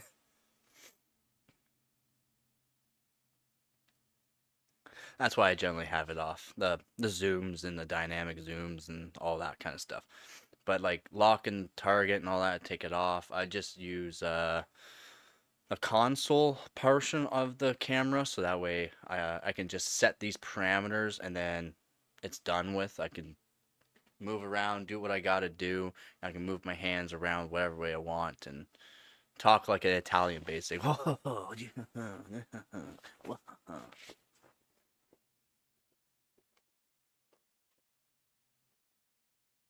Yeah, basically, right? Ugh. I should be ending the stream here soon, though. I am getting cold. That's why I actually started moving around. It's 4 degrees now in here, and my heated jacket died a while ago. As you can see, there's no more light. It's done for.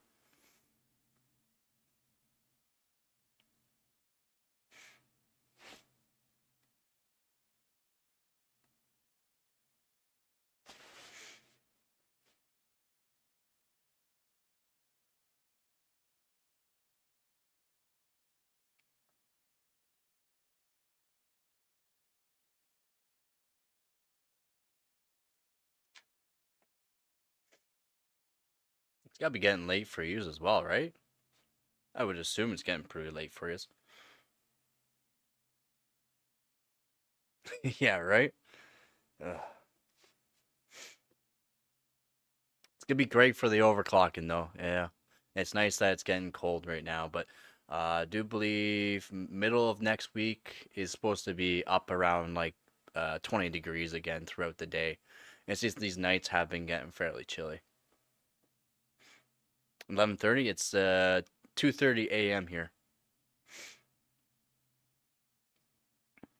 So it's nice it's 11:30 for you. It's 2:30 a.m. for me.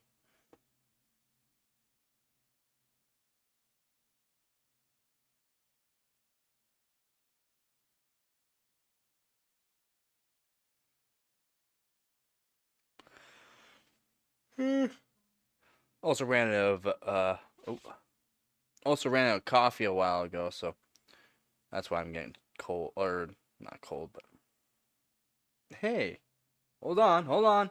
Keep I see the picture. Where's my fan? Oh yeah. Look, I got the same one. Ta-da! I got the same server fan.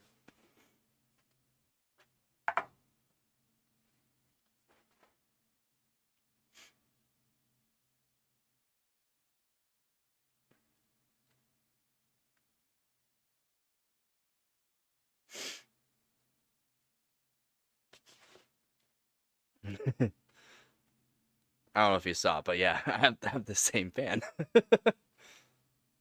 Oh, is it actually way bigger? What is this one? A 90 mil or an 80 millimeter? Yours like a 40 or something or 60? I don't know if this is an 80 or 90.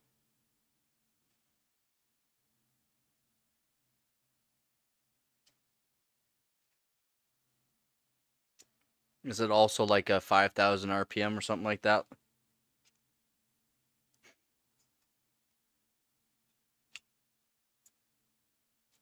Well, that's on your laptop.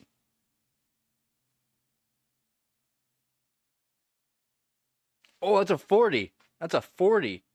Holy, that's a really small, because that's a DC brushless high static fan too, but it looks like a 40 mil. Yeah, no, this is a lot bigger than the 40 mil. It's like I think it's an 80 or 85.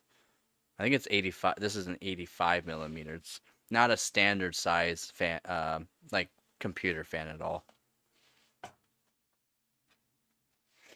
I'll have to get out one of my measuring tapes for it to check. Like I said, I did a lot of construction, so I also did imperial and metric, so I have different kind of tapes and all that. So I'll check.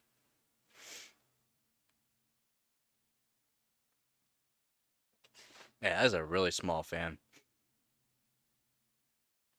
I have one small fan that I use for my north bridges on my older motherboards, so that way I can keep them cool. Like that like this little small fan. I think it's even smaller than a 40. It's like a 20 mil or 25 millimeter. It's very, very small. Oh, okay, yeah, so I do have, yeah, my fan, yeah. It's about the size of a quarter or a loonie. It's about the size of a loonie, maybe a toonie, but about a loonie. I have to find it. It's should be put away somewhere.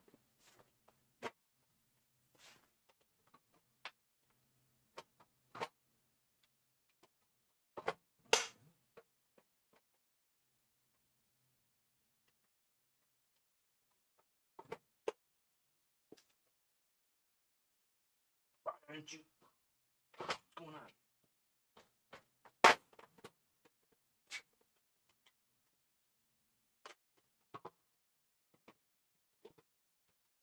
Oh, my drawer wasn't closing on my box. Alright, I think I'm gonna be calling it a stream here though, guys.